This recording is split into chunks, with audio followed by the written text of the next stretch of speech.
The world of Naruto has always been defined by its intricate chakra system, the spiritual and physical energy that shinobi harness to perform their extraordinary feats.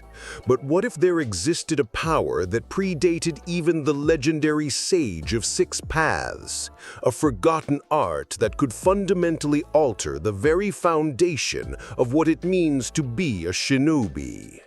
This is the story of Naruto Uzumaki's discovery of ancient breathing techniques and how this single divergence would create ripples that forever changed the ninja world. What if Naruto had breathing techniques? Welcome to Quietly. Let's dive in this story. The sun had barely crested the horizon when 6-year-old Naruto Uzumaki slipped through a gap in the fence surrounding Training Ground 44, the Forest of Death. His small frame easily fit through spaces that would stop older shinobi, a talent he'd perfected during years of escaping frustrated villagers and Anbu alike. Today marked his third unauthorized expedition into the Forbidden Forest, each venture taking him deeper than before. "I'll show them all," he muttered, pushing aside a curtain of moss. "When I find something amazing in here, they'll have to acknowledge me." Naruto's determination masked a deeper pain. Just yesterday, he'd endured another round of cold stares and whispered insults while the third Hokage was too busy to spend time with him. The forest, despite its dangers, offered solitude and adventure, both rarities in his lonely existence.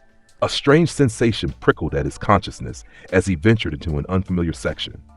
The trees here seemed older, their massive trunks bearing peculiar markings that resembled elongated flames.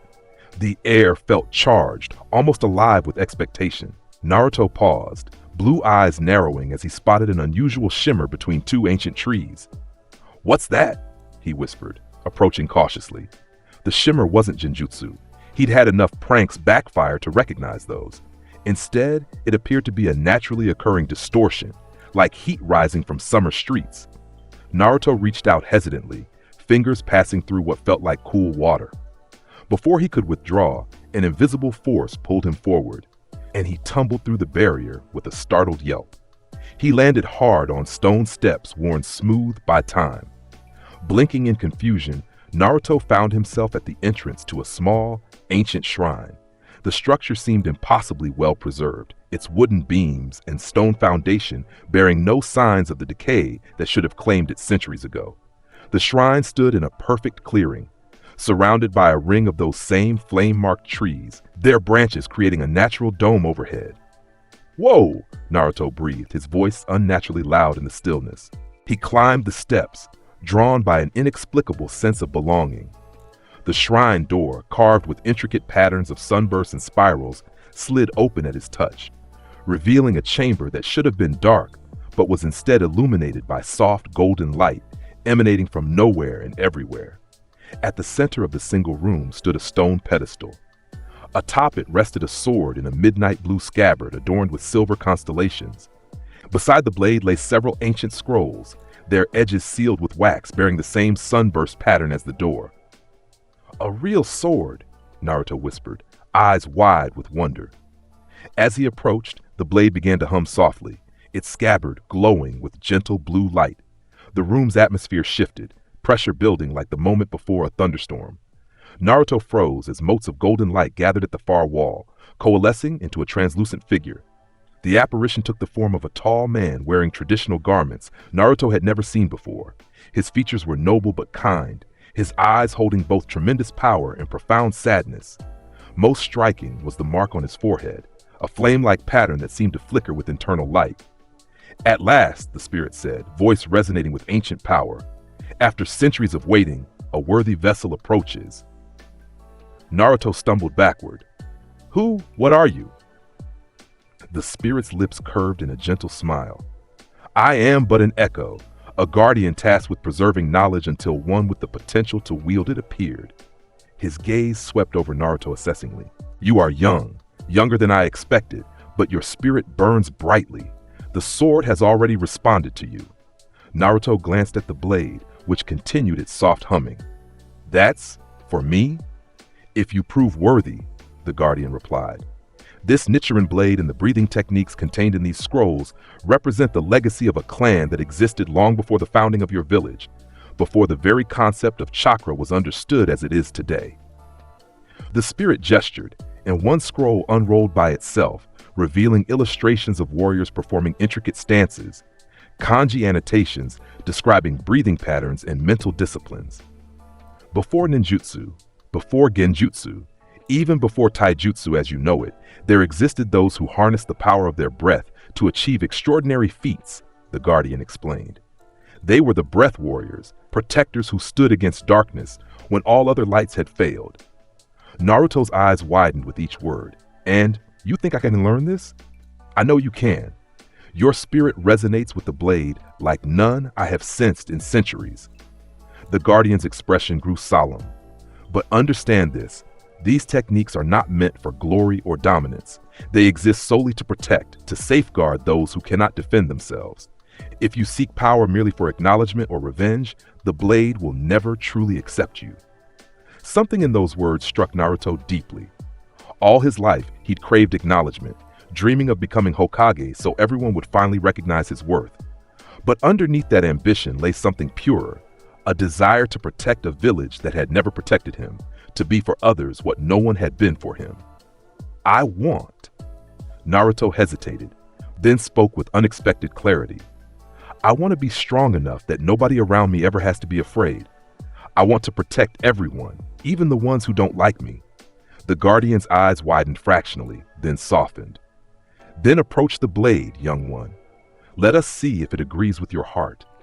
Heart pounding, Naruto stepped forward and wrapped his small fingers around the sword's hilt. Immediately, warmth flooded through him, and as the blade's humming intensifying to a musical chord that seemed to resonate with his very soul. When he drew it from its scabbard, the metal gleamed impossibly bright, its color shifting from steel gray to a vibrant orange gold that matched the dawn breaking outside. Extraordinary, the Guardian whispered. The blade has accepted you completely, taking on the color of your spirit, the rising sun. In all my centuries of watching, I have never seen a Nichiren blade react so strongly to its first contact. Naruto stared at the beautiful weapon in his hands, feeling its perfect balance despite his youth. What do I do now? You learn, the Guardian replied simply. The scrolls contain the fundamental breathing technique, sun breathing, the original form from which all others descended. Master its principles, and you may eventually develop your own unique style that complements your natural abilities. The spirit gestured, and the scrolls arranged themselves neatly beside the pedestal. Come here at dawn each day. I will guide your initial training, but my existence is limited. Eventually, you must continue alone. Naruto nodded solemnly, understanding instinctively the importance of this moment. I promise I'll work harder than anyone ever has. The Guardian smiled again, more warmly this time. I believe you will. Now, let us begin with the first breath. For the next 2 hours, Naruto remained in the shrine, learning the fundamental principles of sun breathing. The technique required precise control of breathing patterns coordinated with specific stances and mental focus, creating an internal harmony that enhanced every aspect of physical performance. Unlike chakra manipulation, which drew upon internal energy reserves, breathing techniques transform the practitioner's very physiology, increasing strength, speed, and sensory perception beyond normal human limits. To the Guardian's astonishment, Naruto displayed an immediate affinity for the techniques. By the session's end, the boy had already mastered the first form's breathing pattern, his small body moving with unexpected grace through the initial kata. You have a rare gift, the spirit observed, as Naruto completed the sequence for the 5th time without error. Your body adapts to the breathing, as though remembering rather than learning. Naruto grinned, sweat beading on his forehead despite the shrine's cool interior. It feels right somehow, like I was supposed to find this place. Perhaps you were. The Guardian gestured toward the entrance. The sun climbs high. You must return to the village before your absence is noted. Remember, speak of this to no one until you have mastered at least the first 5 forms. These techniques are powerful but require absolute dedication. Naruto reluctantly sheathed the blade, which immediately returned to its midnight blue coloration. Can I take the sword with me? Not yet. Until you master the basic forms, it remains safer here. The Guardian's form began to fade. Return tomorrow at dawn. We have much work ahead. Naruto bowed respectfully, an uncharacteristic gesture that felt natural in this sacred space. Thank you. I won't let you down. I know you won't, Naruto Uzumaki. The Guardian smiled as he disappeared entirely. You carry the will of fire, and now, the breath of the sun. As Naruto exited the shrine, the barrier shimmered behind him, concealing the ancient structure once more. With a heart lighter than it had ever been, he made his way back toward the village, already planning his return the following morning. For the first time, his dream of becoming someone important felt tangible. Not just a fantasy to escape his loneliness, but a path he could actually walk. What he couldn't know was how completely this discovery would transform not only his own destiny, but the fate of the entire shinobi world. For the next 4 years, Naruto lived a double life. To the village, he remained the loud, prank-loving troublemaker, a mask that provided perfect cover for his secret training. Every morning before dawn, he would slip into the forest of death, train intensively with the Guardian until mid-morning, then return to the academy or his usual haunts, carefully concealing his growing abilities. The Guardian, whom Naruto eventually learned had been named Hinokami in life, proved to be a strict but compassionate teacher. Under his guidance, Naruto mastered not only the 12 forms of sun breathing, but began developing his own unique adaptations that incorporated his naturally massive chakra reserves. Your world's chakra system creates interesting possibilities. Hinokami observed during their 3rd year of training. The breathing techniques enhance your physical capabilities and spiritual focus, while your chakra amplifies and extends these effects. The combination is unprecedented. By his 10th birthday, Naruto had progressed far beyond what Hinokami had initially thought possible.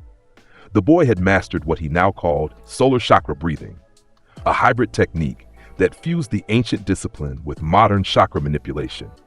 When fully activated, it allowed him to move with blinding speed, strike with tremendous force, and perceive his surroundings with almost supernatural clarity. Most importantly, his training had transformed his character. The desperate need for attention gradually gave way to quiet confidence. His brash impulsiveness evolved into tactical thinking. His resentment toward the villagers' treatment melted into a more profound understanding of human nature and a genuine desire to protect everyone, regardless of how they treated him. The day before his final academy exam, Hinokami made an announcement that Naruto had both anticipated and dreaded. Tomorrow marks the completion of your basic training, the Guardian said as Naruto performed the final kata of the 13th form, a sequence he had developed himself that incorporated spiraling movements reminiscent of the Uzumaki clan's traditional fighting style. My purpose is fulfilled. Soon I will fade from this plane entirely. Naruto lowered the Nichiren blade, which now glowed a permanent deep gold when in his hands. I still have so much to learn. The greatest lessons await you beyond these walls. Hinokami replied gently. You have mastered more in 4 years than most breath warriors achieved in decades. It is time for you to carry this knowledge into the world. He gestured, and the stone pedestal shifted, revealing a hidden compartment containing a specially designed harness. From this day forward, the Nichiren blade is yours to carry. This harness will allow you to conceal it beneath your clothing until you are ready to reveal your abilities. Naruto accepted the gift solemnly. When should I reveal what I can do? Trust your instincts. They have never failed you. Hinokami's form began to flicker. Remember always, true strength lies not in defeating enemies, but in protecting what matters most. The breathing techniques exist not to elevate you above others, but to enable you to bear burdens others cannot. The Guardian smiled, pride evident in his fading features. You have grown into someone remarkable, Naruto Uzumaki. Far more than I dared hope when you first stumbled upon this shrine. Whatever trials await you, face them with the same determination and compassion you have shown here. Naruto bowed deeply, tears threatening at the corners of his eyes. Thank you for everything, Hinokami-sensei. One last gift before I depart. The Guardian's nearly transparent hand reached out, touching Naruto's forehead. The knowledge of how to awaken your mark, should you ever face a threat beyond even your considerable abilities. The catalyst will be emotion, the absolute commitment to protect something precious, even at the cost of your own life. Warmth spread from the touch, knowledge unfurling in Naruto's mind like a blooming flower. The Demon Slayer mark, he whispered, recognizing the flame-like pattern that had always adorned Hinokami's forehead. Use it wisely, and only when necessary. It grants tremendous power, but taxes the body severely. The Guardian's form had become little more than an outline now. Farewell, my student. You carry not only my teachings, but my hopes for this world. I won't let you down, Naruto promised, straightening his shoulders. Hinokami's final words hung in the air as he disappeared completely. You never have. Alone in the shrine for the first time, Naruto carefully attached the Nichiren blade to the special harness, securing it across his back where it would remain hidden beneath his orange jacket. Tomorrow would be his graduation exam, the beginning of his public life as a shinobi. While part of him longed to demonstrate his true abilities immediately, he understood the wisdom and patience. As he exited the shrine for what he knew might be the last time, he made a silent vow. He would become not just a Hokage, but a protector worthy of Hinokami's legacy. Someone who used power not for personal glory, but to create a world where no child would ever have to grow up alone and unloved as he had. Dawn painted the sky in brilliant oranges and golds as Naruto made his way back toward the village, colors that matched the spirit of the boy who now carried the breath of the sun within him. The academy bustled with nervous energy on graduation day. Students practiced last-minute jutsu while instructors prepared examination materials. Amid the chaos, Naruto sat quietly at his desk, a stark contrast to his usual boisterous behavior. Iruka Umino glanced repeatedly at his most troublesome student, puzzled by the change. For months, he'd noticed subtle differences in Naruto, improved posture, more thoughtful responses, and occasionally flashes of unexpected insight during practical exercises. Though the boy still performed poorly on written tests and maintained his prankster reputation, something fundamental had shifted. Uzumaki Naruto, Mizuki called, beckoning toward the examination room. Naruto rose calmly, ignoring the whispers and snickers from classmates expecting another spectacular failure. He deliberately maintained his academic standing near the bottom of the class, knowing that revealing his true abilities too soon would raise unwanted questions. Inside the examination room, Iruka and Mizuki sat behind a table displaying rows of forehead protectors, the coveted symbol of shinobi status. All right, Naruto, Iruka said kindly, demonstrate the clone jutsu for your final test. Naruto suppressed a smile. The clone jutsu had always been his weakest technique due to his enormous chakra reserves making fine control difficult. Under normal circumstances, he would indeed fail spectacularly, but his breathing training had revolutionized his chakra control, giving him precision that even Jonin would envy. Clone jutsu, he said quietly, forming the hand seals with deliberate grace. A perfect puff of smoke revealed 3 identical clones, flawless in every detail, standing in perfect formation. Iruka's jaw dropped, while Mizuki's eyes narrowed suspiciously. That's excellent, Naruto, Iruka stammered, recovering his composure. When did you master this technique? Naruto shrugged modestly. I've been practicing. Well, it certainly paid off. Iruka beamed, selecting a forehead protector from the table. Congratulations! You've officially graduated. As Naruto accepted the headband, he felt a moment of pure satisfaction. Not because he craved acknowledgement as he once had, but because this represented his first step toward becoming someone who could protect others, toward fulfilling his promise to Hinokami. Outside, rather than shouting his achievement to anyone who would listen, Naruto quietly tied the forehead protector in place and headed toward his apartment. He was acutely aware of Hinata Hyuga's presence nearby, her chakra signature as familiar to him as his own after years of his enhanced perception, noting her frequent shy observations. Congratulations, Naruto-kun, came her soft voice as he passed a large tree where she had been waiting. He turned, smiling genuinely. Thank you, Hinata. Congratulations to you too. Her pale eyes widened, surprised not only by his acknowledgement, but by his awareness of her presence. Thank you. Instead of continuing on, Naruto made a spontaneous decision. Would you like to get some ramen to celebrate? My treat. The invitation nearly caused Hinata to faint, but she managed a trembling nod instead. As they walked toward Ichiraku, Naruto subtly moderated his pace to match hers, engaging her in gentle conversation that slowly drew her out of her shell. "You're really good at chakra control techniques," he observed. "I've watched you during practice." Hinata's cheeks flushed. "You noticed me?" "More than you might think," he replied honestly. His breath training had heightened his perception to the point where he'd become acutely aware of those around him, particularly those whose chakra resonated harmoniously with his own. Hinata's gentle, water-like energy had always stood out to him, though he'd only recently begun to understand why. At Ichiraku, they shared a meal and conversation that gradually became more comfortable. Naruto discovered that beneath Hinata's shyness lay a keen mind and kind heart. While Hinata saw glimpses of a Naruto few others had been allowed to know, thoughtful, perceptive, and surprisingly gentle. "Why do you want to be a shinobi, Hinata?" he asked as they finished their meals. She hesitated, fingers pressing together in her characteristic nervous gesture.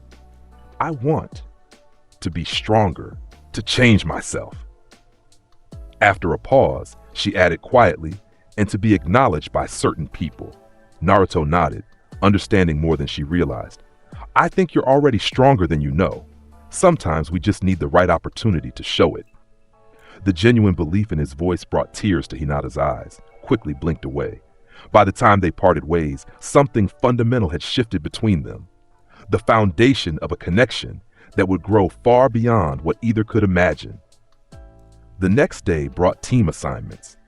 Naruto arrived early, taking a seat near the back of the classroom where he could observe everyone without drawing attention. His enhanced senses allowed him to perceive the subtle interplay of emotions and intentions throughout the room. Sasuke's tightly controlled frustration, Sakura's nervous excitement, Hinata's quiet hope as she glanced his way. When Iruka announced Team 7, Naruto, Sasuke, and Sakura, under Kakashi Hatake, Naruto accepted the news with equanimity. These assignments weren't random. They represented carefully considered balance. With his secret abilities, Naruto understood that he could provide what this team truly needed. Not just raw power, but a stabilizing presence between Sasuke's smoldering ambition and Sakura's untapped potential. As they waited for their chronically late sensei, Naruto resisted his former impulse to set up a childish prank. Instead, he sat quietly, occasionally offering thoughtful comments that left both teammates giving him puzzled looks. When Kakashi finally arrived, executing his first test of having them introduce themselves, Naruto chose his words carefully. "My name is Naruto Uzumaki. I like ramen and people who are kind despite having no reason to be. I dislike those who judge others without understanding them. My hobby is training. My dream." He paused, considering how to express his true goal without revealing too much. "My dream is to become strong enough to protect everyone in this village as their Hokage." Kakashi's visible eye narrowed slightly, noting the unexpected maturity in the response. When he later explained the bell test and its actual purpose, teamwork, he was unprepared for Naruto's immediate grasp of the concept. "We need to work together," Naruto told his skeptical teammates once Kakashi had disappeared. "None of us can get a bell alone, but together we might manage it." "Why should we listen to the dead last?" Sasuke scoffed. Naruto met his gaze calmly. "Because sometimes things aren't what they seem, Sasuke, and because you want to pass this test as much as we do." Something in Naruto's steady confidence gave both teammates pause. Eventually, they agreed to a rudimentary plan, one that Naruto carefully constructed to showcase their individual strengths while concealing the full extent of his own abilities. When they successfully retrieved the bells through coordinated effort, Sakura's genjutsu distraction, Sasuke's fire technique, and Naruto's shadow clones executing a pincer movement, Kakashi was genuinely surprised. Not by their success, but by the source of their coordination. "Interesting approach," he commented, eye fixed on Naruto, "particularly from someone with your academic record." Naruto simply smiled. "Like I said, things aren't always what they seem." In the weeks that followed, Team 7 settled into a routine of D-rank missions and basic training exercises. Naruto continued his balancing act, demonstrating enough improvement to justify his position on the team without revealing his true capabilities. Each morning before team meetings, he would find a secluded area to practice his breathing techniques, maintaining the discipline that had become as natural as his heartbeat. His relationship with his teammates evolved gradually. With Sakura, he abandoned his childish crush, treating her instead with respectful camaraderie that eventually earned her grudging appreciation. With Sasuke, he established a quiet rivalry based not on loud declarations, but on consistent performance that occasionally made the Uchiha glance his way with puzzled reassessment. With Hinata, whose team often trained near theirs, he developed a friendship that blossomed through small interactions, encouraging words during joint exercises, shared lunches when their team's schedules aligned, quiet conversations during chance encounters in the village. To his delight, she gradually grew more comfortable in his presence, her stutter fading as genuine connection replaced nervous admiration. The peaceful routine ended abruptly when Team 7 received their first C-rank mission, escorting bridge builder Tazuna to the Land of Waves. As they prepared to depart, Naruto felt the weight of the Nichiren blade against his back, concealed beneath his jacket. Something told him this mission would mark the end of his carefully maintained facade. The time to reveal his true strength approached, and with it, the responsibility he had spent years preparing to bear. The attack came without warning, 2 Chunin-level missing nin emerging from a puddle on a cloudless day. Kakashi fell to their chain attack, apparently torn to pieces before his team's horrified eyes. In the moment of shock that followed, Naruto made a split-second decision. These weren't academy students or D-rank mission challenges. These were killers who wouldn't hesitate to murder his teammates. Concealing his abilities now would risk lives he'd sworn to protect. As the demon brothers charged toward Tazuna, Sasuke moved to intercept. But before he could engage, a golden blur flashed between them. Naruto stood in a stance none of his teammates had ever seen, his body aligned in perfect balance, breathing steady and controlled. "First form," he whispered, drawing the Nichiren blade in one fluid motion. "Dance of the sun's path." What followed appeared to observers as little more than a golden flash and the sound of metal meeting metal. Naruto moved with impossible speed, his blade striking precise points on the enemy's weapons and armor. Within seconds, both assailants lay unconscious, their weapons shattered, without having landed a single blow. Silence fell as Naruto resheathed the gleaming blade, its color fading from brilliant gold to its dormant blue state. He turned to find his teammates and clients staring in shock. "What was that?" Sakura finally managed, voice barely above a whisper. Before Naruto could answer, Kakashi emerged from the forest, very much alive. "Yes, I'd like to know that as well." His casual demeanor had vanished, replaced by the sharp assessment of an elite jonin facing an unknown variable. Naruto sighed, recognizing the moment had come sooner than expected. "It's called sun breathing, an ancient combat technique I discovered 4 years ago. I've been training in secret since then." "That wasn't any taijutsu I've ever seen," Kakashi stated flatly. "And that sword isn't standard academy equipment." "It's a Nichiren blade," Naruto explained, partially drawing the weapon to show its unique construction. "It changes color based on the wielder's spirit and can channel special energies when used with the correct breathing patterns." Sasuke's eyes narrowed dangerously. "You've been hiding your true abilities all this time? Playing the fool while secretly mastering some unknown technique?" Naruto met his gaze steadily. "I had my reasons, Sasuke. Some things need to be protected until the right time." "This mission is now officially above C rank," Kakashi interjected, gesturing toward the incapacitated attackers. "Tazuna-san, you have some explaining to do." And Naruto, his visible eye fixed on his student with new intensity. "You and I will have a very detailed conversation about these techniques and why you've concealed them." As Tazuna confessed the true nature of their mission, the poverty of his country, Gado's stranglehold on their economy, and the bridge that represented their only hope, Naruto listened with growing resolve. This was exactly the kind of situation Hinokami had prepared him for. Innocent people suffering under oppression, needing protection that only someone with his abilities could provide. "We should continue the mission," he said quietly when Tazuna finished. "That's not your decision to make," Kakashi replied sharply. "No, but it's the right one." Naruto's voice held a certainty that drew everyone's attention. These people need help, and we're in a position to provide it.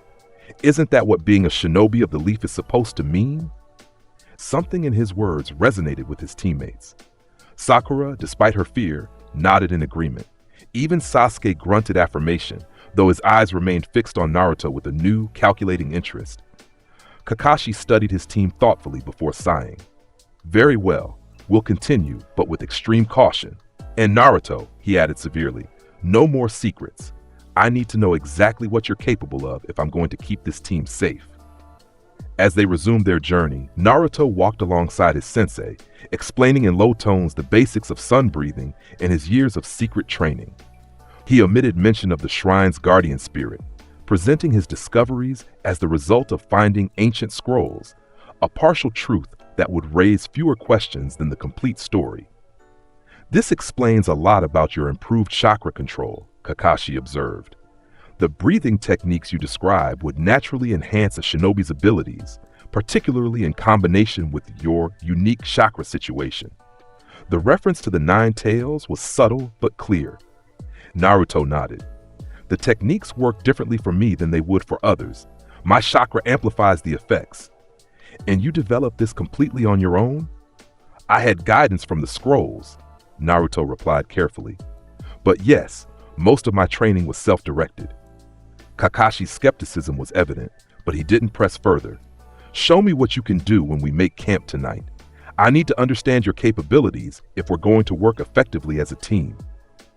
That evening, in a small clearing away from their campsite, Naruto demonstrated the basic forms of sun breathing, while Kakashi observed with his Sharingan eye uncovered.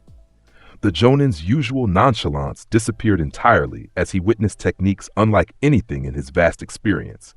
Your chakra flow is extraordinary, he murmured. It's as though the breathing pattern creates perfect harmony between your physical and spiritual energies, eliminating wasted motion entirely. Naruto completed the 5th form, Flame Dance, his blade leaving trails of golden light in the evening air. That's the fundamental principle. The breath aligns body and spirit, unlocking capabilities beyond normal limits. Can others learn this? Theoretically, yes, but it requires aptitude and extensive training. Naruto sheathed his blade. It took me years of daily practice to master the basic forms. Kakashi nodded thoughtfully. For now, keep these abilities in reserve unless absolutely necessary. The element of surprise is valuable, especially if we encounter stronger opponents ahead. The wisdom of this advice became apparent the next day when they encountered Zabuza Momochi, the demon of the hidden mist. As mist enveloped them and killing intent saturated the air, Naruto felt his senses sharpen through his breathing technique, perceiving movements others couldn't detect. When Zabuza appeared behind Kakashi, water prison forming around the Jonin, Naruto immediately assessed the situation. Unlike in the original timeline, he didn't panic or make rash declarations. Instead, he subtly positioned himself between his teammates in danger, eyes tracking Zabuza's water clone with perfect clarity despite the thickening mist. "Sasuke," he whispered, "I need a distraction, something big enough to momentarily draw the real Zabuza's attention from Kakashi-sensei." The Uchiha glanced at him skeptically but nodded. "What are you planning?" "To free Kakashi-sensei. On my signal, fire your strongest technique toward the real Zabuza, not the clone." As Sasuke prepared, Naruto closed his eyes briefly, establishing the breathing rhythm of the 10th form, Sun Wheel. When he opened them again, his perception had entered what Hinokami had called the transparent world, a state where he could see through deception to the core truth of his surroundings, including the flow of life energy in all living things. "Now," he whispered. Sasuke launched a massive fireball toward the real Zabuza. As expected, the missing 9 maintained his water prison while using his free hand to command his water clone to intercept the attack. In that split second of divided attention, Naruto moved. To observers, he seemed to vanish entirely, reappearing behind Zabuza in a flash of golden light. The Nichiren blade, now glowing with solar intensity, sliced through the water surrounding Kakashi with impossible precision, disrupting the jutsu without harming the Jonin inside. As Kakashi fell free, Naruto engaged Zabuza directly, his blade moving in patterns that confused and frustrated the swordsman's attempts to counter. Though Zabuza possessed superior reach and raw power, Naruto's breathing technique granted him speed and perception that negated these advantages. "What the hell are you?" Zabuza growled, his massive blade failing to land a single blow on the agile genin. Naruto didn't waste breath responding. Instead, he maintained perfect focus, each movement flowing into the next with mathematical precision. He wasn't fighting to defeat Zabuza, only to create an opening for Kakashi to recover and take control of the battle. That opening came moments later when Naruto executed the seventh form, Setting Sun Transformation, a sequence of strikes that forced Zabuza to overextend his defense. Kakashi immediately capitalized, rejoining the battle with his Sharingan blazing. "I'll take it from here, Naruto," the Jonin said, voice conveying both gratitude and newfound respect. Naruto nodded and withdrew to protect Tazuna and his teammates, leaving Kakashi to finish the confrontation. When Senbon needles struck Zabuza's neck and a masked hunter nin appeared to claim the body, Naruto's enhanced perception immediately detected the deception. The hunter nin radiated life energy patterns indicating alliance with Zabuza, not opposition. "Kakashi-sensei," he said quietly as they regrouped. "That hunter nin was fake. Zabuza is still alive." Kakashi, exhausted from Sharingan overuse, glanced sharply at his student. "How can you be certain?" "My breathing technique enhances perception. I could see their chakra connection. They're allies, not enemies." The Jonin considered this information gravely. "Then we have approximately 1 week before Zabuza recovers from that temporary death state. We'll need to prepare." At Tazuna's home, while Kakashi rested, Naruto took the initiative in training his teammates. The revelation of his hidden abilities had created tension, particularly with Sasuke, whose pride had been wounded by the discovery that the dead last had secretly surpassed him. "I can teach you some breathing exercises that will enhance your existing techniques," Naruto offered during their first private training session. "They won't give you the full effects of sun breathing without years of practice, but they'll immediately improve your chakra efficiency and physical endurance." Sasuke scowled. "Why would you help me? And why should I trust anything from someone who's been lying this entire time?" "I wasn't lying, just waiting for the right moment."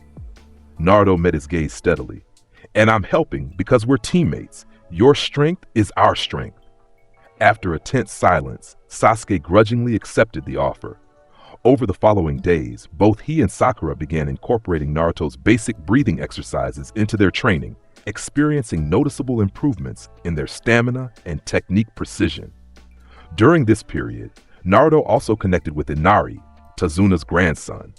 Rather than delivering a brash lecture about courage, he shared quiet stories of his own loneliness and how he'd found purpose in protecting others. "Sometimes the bravest thing isn't fighting," he told the boy one evening. "Sometimes it's continuing to care about others when everything in you wants to give up." These words, delivered with genuine understanding rather than judgment, reached Inari in ways that platitudes couldn't. Gradually, the boy's bitterness began to thaw, replaced by cautious hope. When the inevitable confrontation with Zabuza and his accomplice Haku arrived, Team 7 faced it with new cohesion. Naruto and Sasuke confronted Haku while Kakashi engaged Zabuza, leaving Sakura to guard Tazuna. Inside Haku's crystal ice mirrors, Naruto faced a pivotal decision. His sun-breathing techniques could potentially break through the ice prison, but doing so would expose Haku to Sasuke's increasingly desperate attacks. Despite their enmity, Naruto sensed in Haku a kindred spirit, someone fighting not for themselves, but to protect a precious person. When Haku targeted Sasuke with a barrage of Senbon, Naruto made his choice. Moving with the speed of the second form, Clear Blue Sky, he intercepted the needles meant for his teammate, dozens of them embedding in his body. "Naruto!" Sasuke shouted, genuine alarm replacing his usual disdain. "I'm fine," Naruto responded, remaining standing despite his injuries.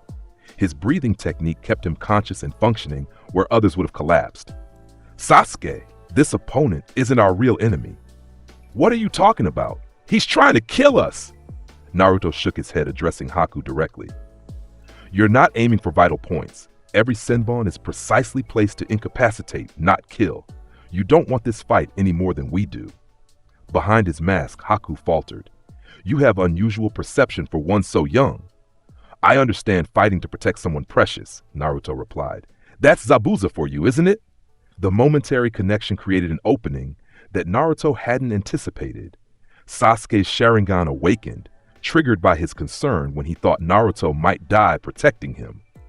With his newly activated dojutsu, Sasuke could now track Haku's movements between mirrors. The battle dynamic shifted dramatically. Rather than fighting to defeat Haku, Naruto began coordinating with Sasuke to drive him into a position where they could talk rather than fight. When they finally managed to crack one of the ice mirrors, Haku removed his mask in surrender. "You are strange, shinobi, indeed," he said softly. "Why seek understanding when victory was within your grasp?" "Because some victories aren't worth the cost," Naruto answered. "You're fighting for someone precious to you. I respect that, even if I don't agree with your methods." Their conversation was interrupted by a surge of murderous chakra from Zabuza and Kakashi's battle. Haku's eyes widened in alarm. "He needs me," he whispered, disappearing in a swirl of ice crystals. Naruto and Sasuke rushed to find Kakashi preparing his lightning blade, ready to deliver a killing blow to a severely wounded Zabuza. Haku moved to intercept, willing to die for his master. In that critical moment, Naruto activated the transparent world perception again, seeing not just physical movements, but the emotional bonds connecting these supposed enemies. Without conscious thought, he moved faster than he ever had before, arriving between Kakashi and Haku just as the lightning blade thrust forward. "Stop!" he shouted, Nichiren blade materializing in his hand, glowing with unprecedented brightness. What happened next astonished everyone present. The Nichiren blade intercepted Kakashi's lightning blade, somehow absorbing the electrical chakra without shattering. Golden light erupted from the point of contact, temporarily blinding all observers. When vision cleared, Naruto stood unharmed, the Nichiren blade still intact, its edge now permanently etched with lightning-like patterns. Kakashi stumbled backward, his jutsu completely neutralized. "Enough," Naruto said, voice carrying unusual authority. "This battle is pointless. The real enemy isn't here. He's watching from a distance, planning to betray you both." As if summoned by these words, slow clapping echoed across the bridge. Gato appeared at the far end, flanked by dozens of mercenaries. "How touching," the shipping magnate sneered. "And convenient, too. You've all weakened each other nicely for my men to finish off." What followed was unexpected alliance. Zabuza and Haku, recognizing Gato's betrayal, joined forces with Team 7 against the mercenaries. The battle was brief but decisive. Naruto fought alongside Haku, their complementary techniques creating devastatingly effective combinations. Meanwhile, Zabuza, despite his injuries, carved a path directly to Gato with Kakashi's strategic support. When the dust settled, Gato was dead, his mercenaries scattered, and the land of waves freed from his tyranny. More surprisingly, Zabuza and Haku survived, their encounter with Naruto having shifted their path in ways none could have predicted. "What will you do now?" Naruto asked them as Team 7 prepared to return to Konoha. Zabuza regarded the young shinobi thoughtfully. "Find a new purpose, I suppose. There must be other places where our skills are needed without requiring us to sell our souls. Consider coming to Konoha," Naruto suggested. "The third Hokage is wise. He might offer sanctuary in exchange for your knowledge." Though Zabuza scoffed at the idea, Haku's eyes reflected consideration. "Perhaps someday, Naruto-kun. You've given us much to think about." As Team 7 departed across the newly completed bridge, now named the Great Naruto Bridge in honor of the young shinobi who had inspired hope, Kakashi placed a hand on Naruto's shoulder. "You continue to surprise me," the Jonin admitted. "What you did on that bridge, I've never seen anything like it." Naruto smiled quietly. "I'm still learning myself, Kakashi-sensei." "Well, one thing's certain," Kakashi smiled. "The Chunin exams are approaching, and after this mission, I believe Team 7 is more than ready to participate." Naruto's expression grew serious. "The exams will bring new challenges, and I sense they'll be more dangerous than any of us expect." His words carried prophetic weight that even he couldn't fully appreciate. As they journeyed home, the Nichiren blade on his back hummed with subtle energy, as if responding to distant events already set in motion.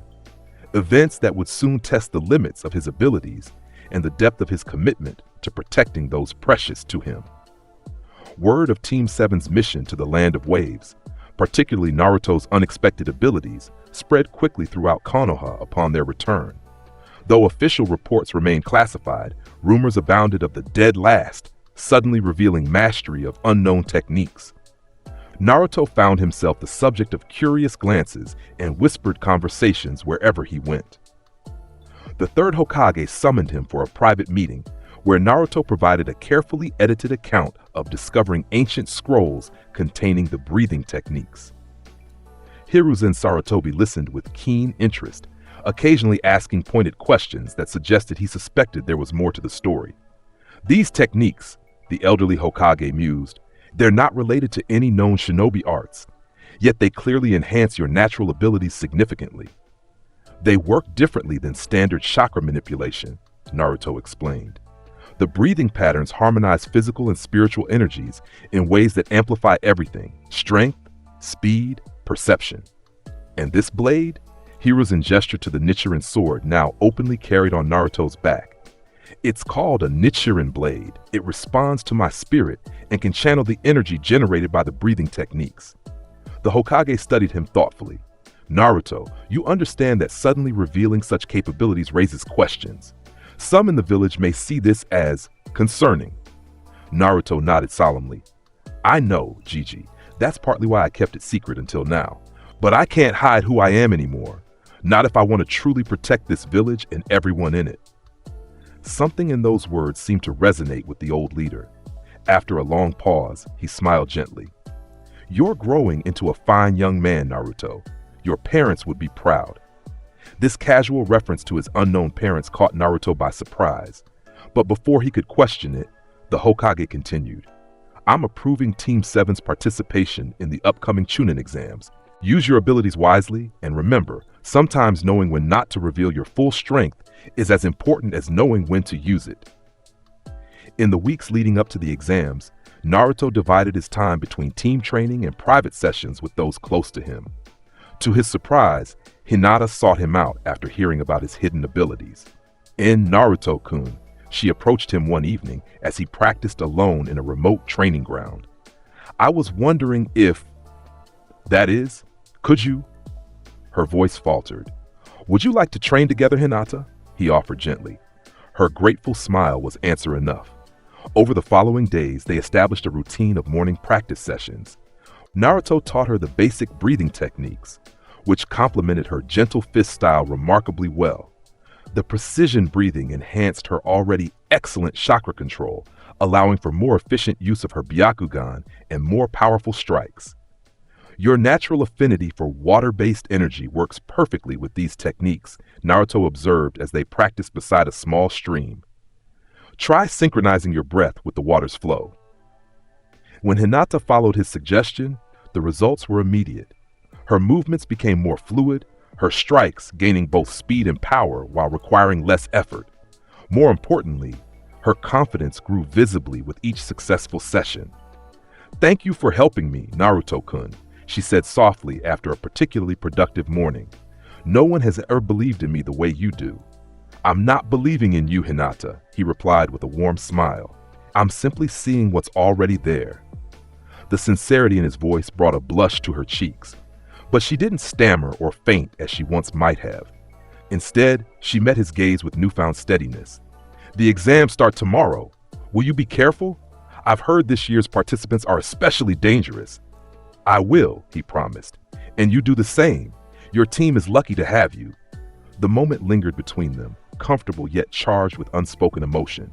Finally, with surprising boldness, Hinata stepped forward and quickly embraced him. For luck, she whispered before hurrying away, leaving Naruto with a grin that lasted the rest of the day.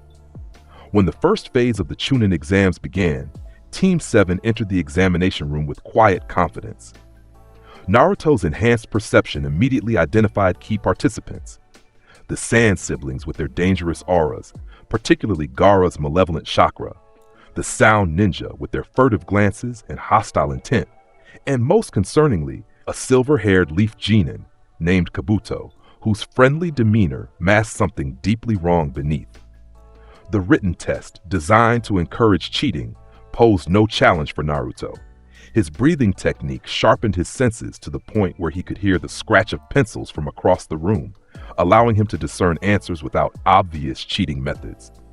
More importantly, he recognized the true purpose of the test immediately. Not knowledge, but information gathering and psychological pressure.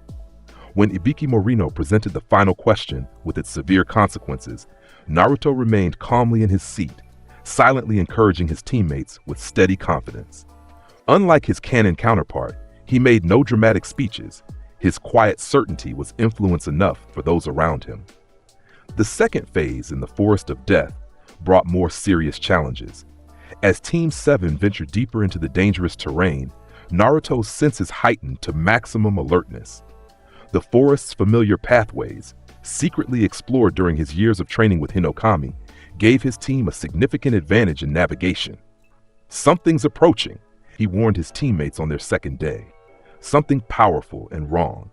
Moments later, a violent wind technique separated him from Sasuke and Sakura. By the time he fought his way back, he found them confronting a grass ninja whose chakra signature made his skin crawl. Inhuman, ancient, and saturated with malice. Without hesitation, Naruto drew his Nichiren blade and activated the fourth form, Rising Solar Flare. The sword blazed with golden light as he launched himself at the disguised Orochimaru, moving faster than even the Sannin anticipated. The surprise attack caught Orochimaru off guard, the Nichiren blade slicing through his disguise and drawing first blood. The Sannin leapt backward, eyes widening with genuine surprise. My, he hissed, shedding his damaged facial disguise. What an unexpected treasure, the Nine-Tails Jinchuriki with abilities I've never encountered before. Get back, both of you, Naruto instructed his teammates, maintaining his stance between them and Orochimaru. This isn't an opponent we can defeat. We need to retreat and find help. But Sasuke, trembling with fear yet unwilling to flee, stepped forward. No, I won't run away. Orochimaru's laughter echoed through the forest. Such pride! Yes, show me your potential, Sasuke-kun. What followed was a desperate battle unlike the original timeline. Instead of freezing in terror, Naruto coordinated with his teammates, using his breathing techniques to enhance their collective effectiveness. Sasuke's newly acquired Sharingan combined with the basic breathing exercises Naruto had taught him allowed him to track Orochimaru's movements more effectively than in canon. Even Sakura, typically sidelined in such encounters, contributed meaningfully. The breathing techniques had improved her chakra control further, enabling her to execute perfect genjutsu that momentarily disoriented even Orochimaru during crucial moments. Despite their improved performance, the outcome was inevitable. Orochimaru was simply too powerful. When he extended his neck to bite Sasuke and apply the cursed seal, however, Naruto saw the attack coming through his transparent world perception. Ninth form, he whispered, Solar Horizon Step. Moving with blinding speed, Naruto intercepted Orochimaru's strike, the Nichiren blade severing the extended neck before it could reach Sasuke. The Sannin's head retracted with a howl of pain and fury. You dare! Orochimaru snarled, his neck reforming as he glared at Naruto with hatred. For that, you'll suffer before you die. The attack that followed was overwhelming, a barrage of techniques too powerful for Genin to counter. As Naruto prepared to unleash his most powerful form to protect his teammates, something unexpected happened. The marks that Hinokami had described, the Demon Slayer mark, began to manifest on his forehead, a flame-like pattern that burned with internal light. Power surged through him, unlike anything he'd experienced before. His perception expanded exponentially, time seemingly slowing as he tracked every minute movement of his opponent. The Nichiren blade blazed with light so intense it left after images in the air. 13th form, Naruto whispered, the words carrying power beyond their sound. Solar eclipse. What Orochimaru experienced next defied his centuries of combat experience. The boy moved not just with speed, but with perfect precision, each strike targeting vulnerabilities the Sannin didn't know he possessed. The Nichiren blade cut through his strongest defenses, severing chakra pathways and disrupting his techniques before they fully formed. For a brief, shocking moment, Orochimaru felt something he hadn't experienced in decades: fear. Realizing the unexpected threat, the Sannin made a strategic retreat. We'll meet again, Naruto-kun, he hissed, body melting into the tree bark. Your abilities have piqued my interest. As Orochimaru vanished, the mark on Naruto's forehead faded, the surge of power receding. He dropped to one knee, breathing heavily. The technique had extracted a heavy toll, just as Hinokami had warned. "Naruto!" Sakura rushed to his side. "Are you all right? What was that?" "A technique I hoped I wouldn't need to use," he managed between labored breaths. "We need to keep moving. He might return." Sasuke stared at his teammate with an unreadable expression, a mixture of awe, gratitude, and something darker. "You saved me from whatever he was trying to do." "That's what teammates do," Naruto replied simply, rising to his feet. "Come on, we still need an Earth Scroll." The remainder of their forest journey proved less eventful. They obtained their needed scroll from a team of rain ninja, using coordinated tactics that showcased their growing teamwork. When they reached the central tower with days to spare, they found themselves among the first teams to complete the challenge.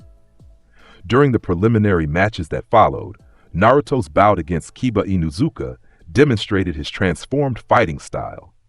Rather than relying on shadow clones or endurance, Naruto used precise breathing techniques and measured movements. He defeated Kiba without drawing his Nichiren blade, using only enhanced taijutsu that left spectators murmuring in appreciation. Hinata's match against Neji proved the most dramatic departure from the original timeline. Before she entered the arena, Naruto approached her with quiet confidence. "Remember what we practiced," he said softly. "Your strength isn't in power, but in precision. Water flows around obstacles it cannot overcome directly." Strengthened by his words and their training together, Hinata faced her cousin with newfound determination. Though Neji's technical skill remained superior, Hinata's enhanced breathing techniques allowed her to weather his initial assault, her improved chakra control negating some of his gentle fist strikes. When Neji launched into his speech about unchangeable fate, Hinata didn't cower as she once might have. Instead, she responded with quiet dignity. "Perhaps fate exists, Neji-san," she said, dropping into a stance Naruto had taught her, "but how we face it remains our choice." What followed wasn't a one-sided beating, but a genuine match. Hinata couldn't overcome Neji's prodigious talent entirely, but she landed significant blows and demonstrated skills that shocked the Hyuga elders watching. When she finally fell, it was not in humiliation, but with honor intact, having pushed her genius cousin to his limits.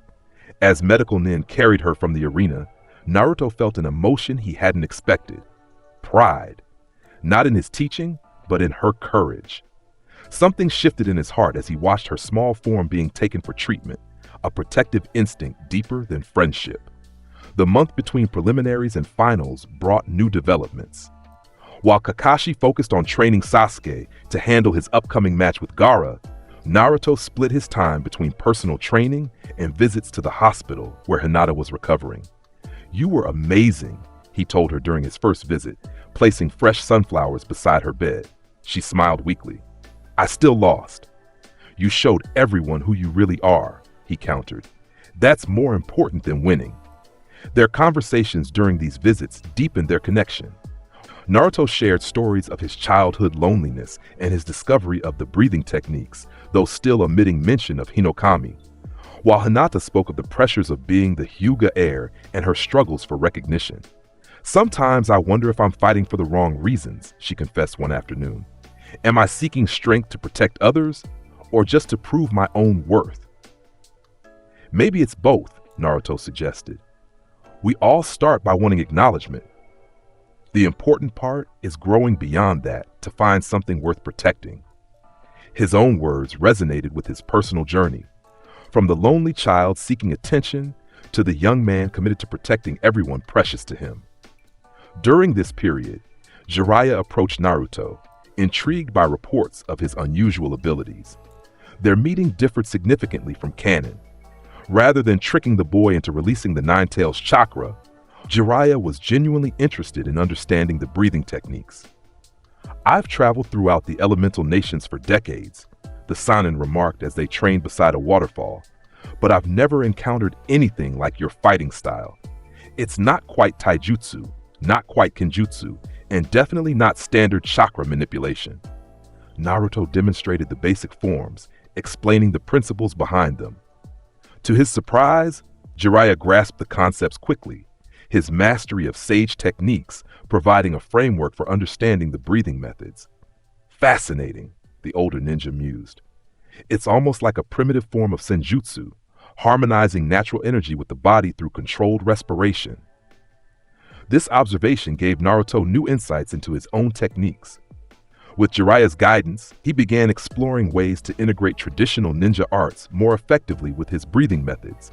Together they developed a new application, a Rasengan variant enhanced by sun breathing that Naruto named Solar Rasengan, which manifested as a golden-orange sphere with sun-like rays extending from its core. When the final phase of the Chunin exams arrived, Konoha buzzed with anticipation. Naruto's match against Neji had become one of the most anticipated, with many curious to see the mysterious techniques he displayed during preliminaries. As they faced each other in the arena, Neji's cold confidence contrasted with Naruto's serene focus. "You may have helped Hinata-sama perform beyond her limitations," Neji stated, "but fate has already determined the outcome of our match. Your defeat is inevitable." Naruto's response was measured. "Hinata showed more courage against you than most shinobi show in their entire careers. This match isn't about fate, Neji. It's about choices, including the choice to let go of hatred." The battle that followed was nothing like its canon counterpart. Instead of a slugfest relying on shadow clones and Nine-Tails chakra, Naruto demonstrated technical brilliance. His breathing techniques allowed him to flow around Neji's gentle fist strikes while launching precisely timed counterattacks.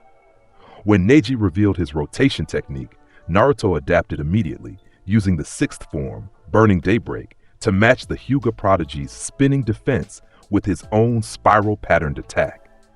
The collision of techniques created a spectacular display of golden light meeting blue chakra, drawing gasps from the audience.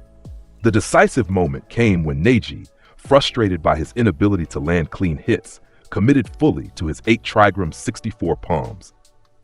Instead of trying to avoid the technique, Naruto entered a state of perfect breathing, what Hinokami had called the selfless state, where his movements transcended conscious thought. To observers, including the astonished Hyuga clan members, it appeared as though Naruto was flowing between Neji's strikes like water, each movement precise to the millimeter. Not a single palm strike connected cleanly.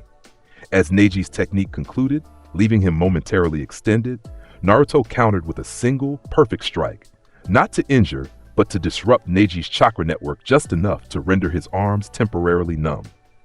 "Your technique is flawless," Naruto acknowledged as Neji struggled to regain control of his limbs, "but perfection without compassion becomes brittleness. Your hatred of the main house has become a cage stronger than any seal." Something in those words, combined with the irrefutable demonstration of his technique's vulnerability, reached through Neji's defenses. For the first time, doubt flickered across his face. Naruto continued softly, "Hinata doesn't deserve your hatred. She suffers under the same system you rage against, yet she responds with kindness instead of bitterness. Which of you is truly stronger?" The match concluded with Neji's technical defeat, but the greater victory was the seed of change planted in the Hyuga prodigy's mind.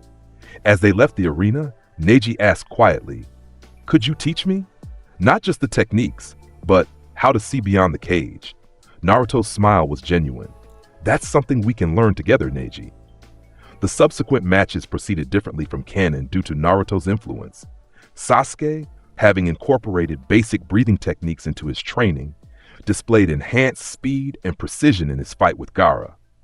However, the Sand Ninja's instability remained a critical factor, and the invasion began on schedule when Gaara's control began slipping.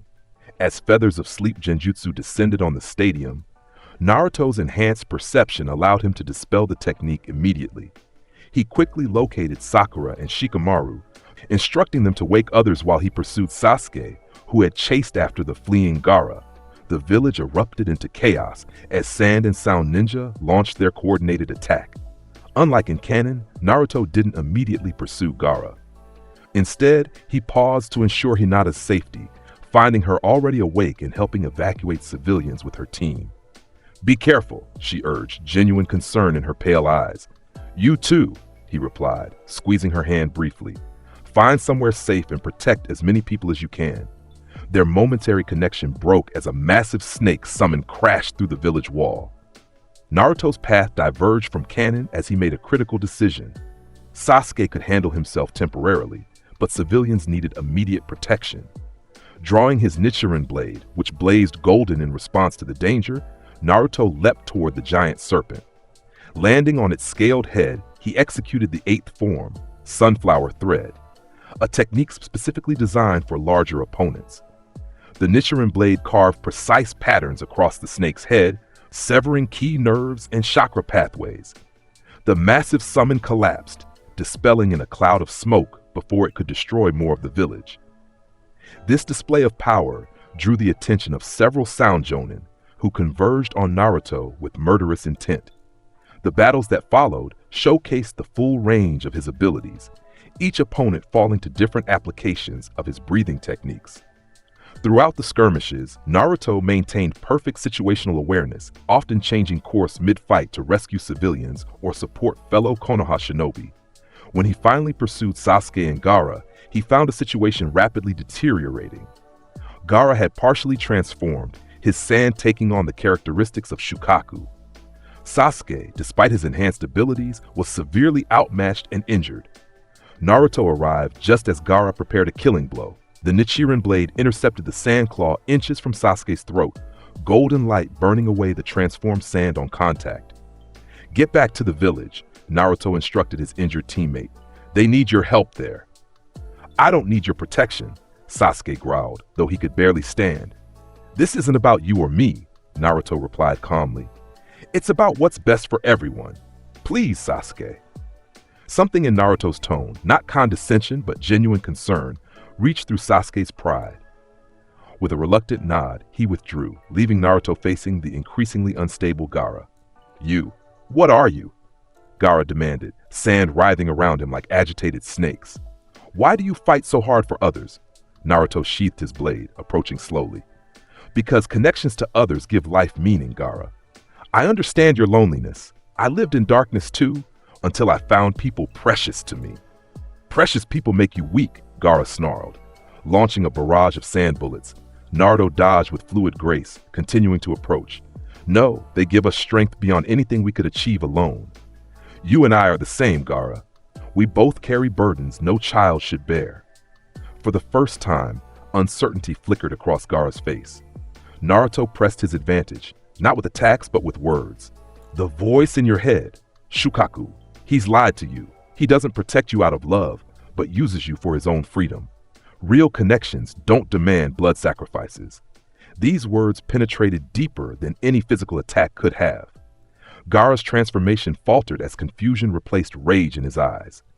Taking advantage of this opening, Naruto closed the distance and placed his hand on Gaara's shoulder, the first non-violent human contact the Sand Ninja had experienced in years. "Let me show you another way," Naruto said softly, channeling the calming energy of his breathing technique through the contact. What happened next was unprecedented. The breathing energy, enhanced by Naruto's natural empathy and the Nine-Tails chakra, created a momentary spiritual bridge between Jinchuriki. Gaara experienced a flash of Naruto's memories, the loneliness, the discovery of purpose, the connections formed with precious people. Simultaneously, Naruto glimpsed Gaara's tortured existence, the assassination attempts, Yashimaru's betrayal, years of isolation. The connection broke after mere seconds, but its impact was profound. Gaara's sand armor crumbled as he collapsed to his knees, tears streaming down his face for the first time since infancy. "How?" he whispered. "How did you survive such loneliness without becoming a monster?" "By refusing to let others define me," Naruto answered, kneeling beside him. "The same choice is available to you, Gaara." Their conversation was interrupted by the arrival of Gaara's siblings, Temari and Kankuro, ready to continue fighting. To their shock, Gaara raised his hand to stop them. "Enough," he said hoarsely. "This invasion is over for us." The failed invasion left Konoha damaged but intact. The third Hokage, though severely injured in his battle with Orochimaru, survived due to timely intervention from Anbu forces. His brush with death, however, convinced him of the need to appoint a successor. In the aftermath, Naruto was commended for his actions during the crisis.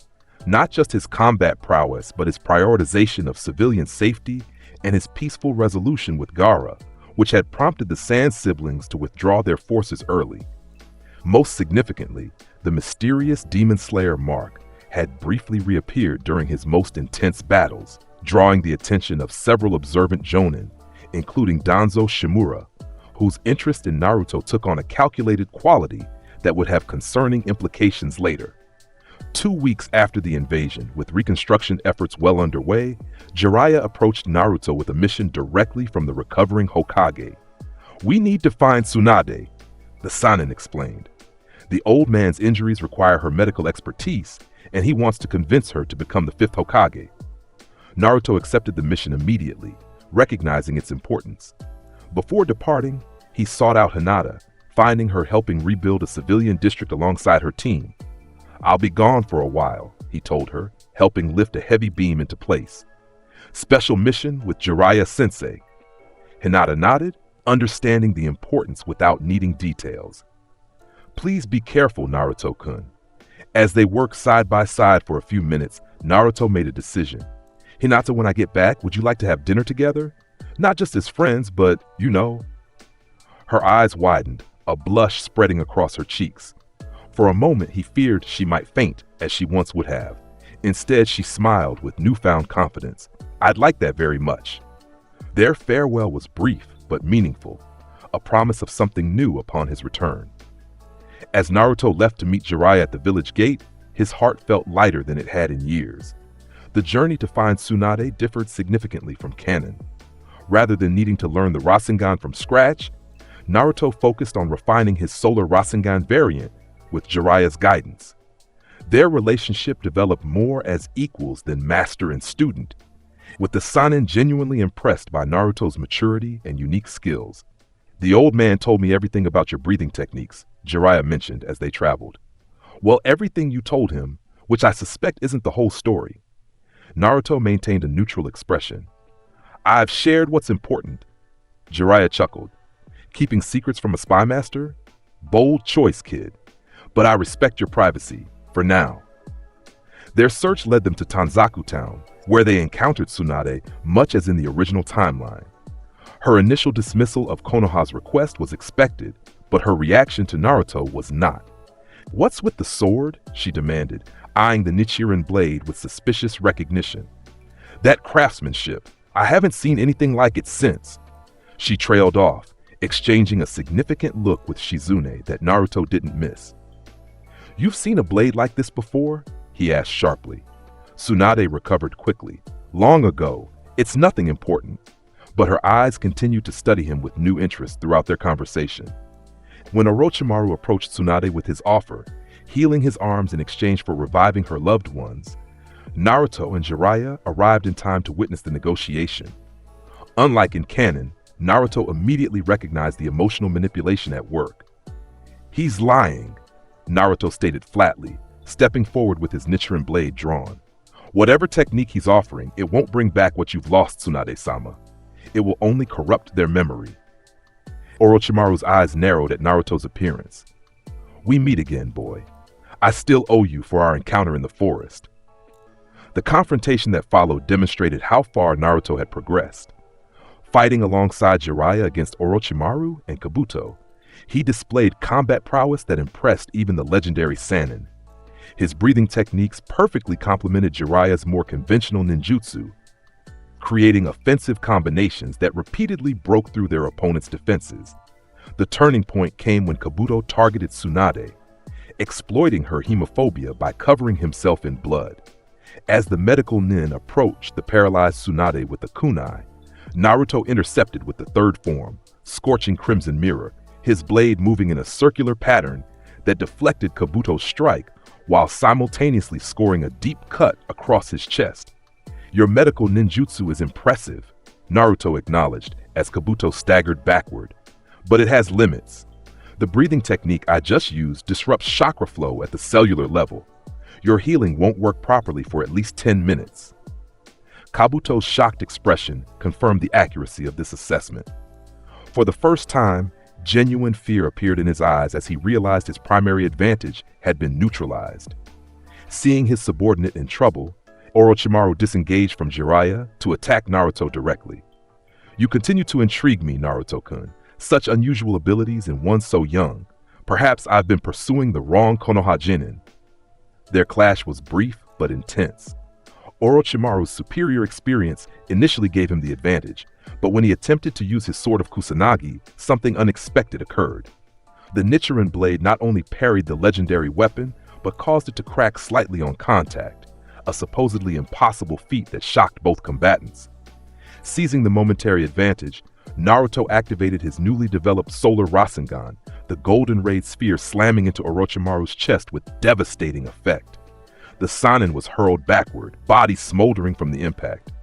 "Impossible," Orochimaru hissed, his damaged body struggling to regenerate. "What are you?" Before Naruto could respond, Tsunade stepped forward, her paralysis forgotten in the face of Naruto's courage. "He's the future of Konoha," she declared, cracking her knuckles, "and I'm its present."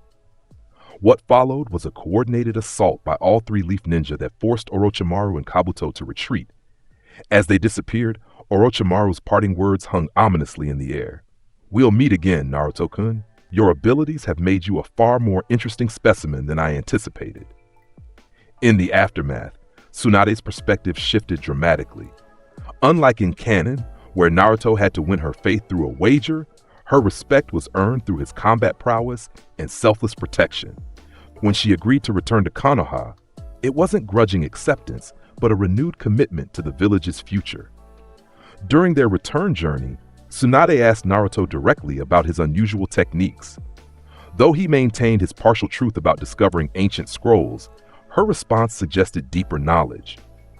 "The breathing styles you use," she said carefully, "they were thought extinct for centuries. The last recorded user died during the Warring States period, long before the village system was established." Naruto's surprise was genuine. "You know about the Breath Warriors?" "Only legends and fragments in old medical texts," she replied, studying him intently. "They describe physical transformations beyond normal human limits, enhanced strength, speed, sensory perception, and occasionally a mark would appear on the strongest users." Her eyes fixed on his forehead, where the Demon Slayer mark had briefly manifested during their battle. "The texts called it the Demon Slayer mark," Naruto confirmed cautiously. "It appears during moments of extreme need." Tsunade nodded slowly. "The texts also mention something else, that prolonged use of the mark significantly shortened lifespan. The most powerful users rarely live past 25. This revelation struck Naruto deeply, though he maintained his composure. Hinokami had mentioned the mark's physical cost, but not this specific detail. "Some prices are worth paying to protect what matters," he replied quietly. His response earned a sharp look from Tsunade, followed by unexpected gentleness. "We'll see about that. I didn't become the world's greatest medical ninja to watch promising young shinobi throw their lives away unnecessarily. When we return to Konoha, I want to examine you properly." Upon their return, Tsunade's acceptance of the Hokage position proceeded smoothly. Her first official act, after treating the third Hokage's injuries, was conducting a thorough examination of Naruto. What she discovered both fascinated and concerned her. "Your physiology is unlike anything I've seen," she explained in the privacy of a special examination room. "The breathing techniques have fundamentally altered your cellular structure. Your muscles, nerves, even blood vessels have adapted to channel energy more efficiently." "Is that dangerous?" Naruto asked. "Not inherently. In fact, it's remarkably beneficial. Your healing rate exceeds even what would be expected from your tenant." Her reference to the 9 tails was tactful. "However, the mark is another matter. Each activation causes minute damage to your cardiovascular system, cumulative effects that could eventually become serious." Naruto absorbed this information stoically. "Can anything be done?" "Possibly. With research, I might develop treatments to mitigate the damage." Tsunade's expression became stern. "In the meantime, use that mark only as an absolute last resort. Consider that a direct order from your Hokage." As promised, upon completing this mission, Naruto sought out Hinata for their dinner together. Their evening at a small restaurant near the Hyuga compound marked a significant development in their relationship. Free from the pressure of missions and training, they spoke openly about their dreams, fears, and hopes for the future. "I've admired you for so long," Hinata confessed, her former stutter completely absent when alone with him. "Not just for your strength, but for your heart, how you never gave up despite how the village treated you." "I admire you too," Naruto replied sincerely. "Your kindness never wavered, even when your family couldn't see your worth. That takes a different kind of strength, one I'm still learning." By evening's end, their relationship had officially transformed from friendship to something deeper. When Naruto walked Hinata home, their goodbye included a gentle, brief first kiss that left both blushing but undeniably happy. This newfound happiness would soon be tested, however. Just days later, word reached Konoha that Sasuke had been approached by the Sound Four, Orochimaru's elite bodyguards, with an offer of power through the cursed seal. Though Sasuke initially rejected their approach, the seeds of temptation had been planted. Naruto, sensing his teammates' internal struggle, sought him out at the Uchiha compound. "They came to you, didn't they?" he asked directly as they sat on the dock where Sasuke often contemplated his past. Sasuke's surprise quickly transformed to suspicion. "How did you know?" "I've been watching for it since the forest," Naruto admitted. "Orochimaru wants you for your Sharingan. He'll promise you power to kill Itachi, but the price will be everything else." "You don't understand my situation?" Sasuke replied coldly. "You've never lost everything." "You're right, I haven't," Naruto acknowledged. "But I know what it's like to be alone. And I know that revenge won't fill the emptiness inside you, Sasuke. It will only create more." "Spare me your philosophy," Sasuke snapped, rising to leave. "You've been hiding your true abilities all this time, getting stronger in secret while pretending to be the dead last.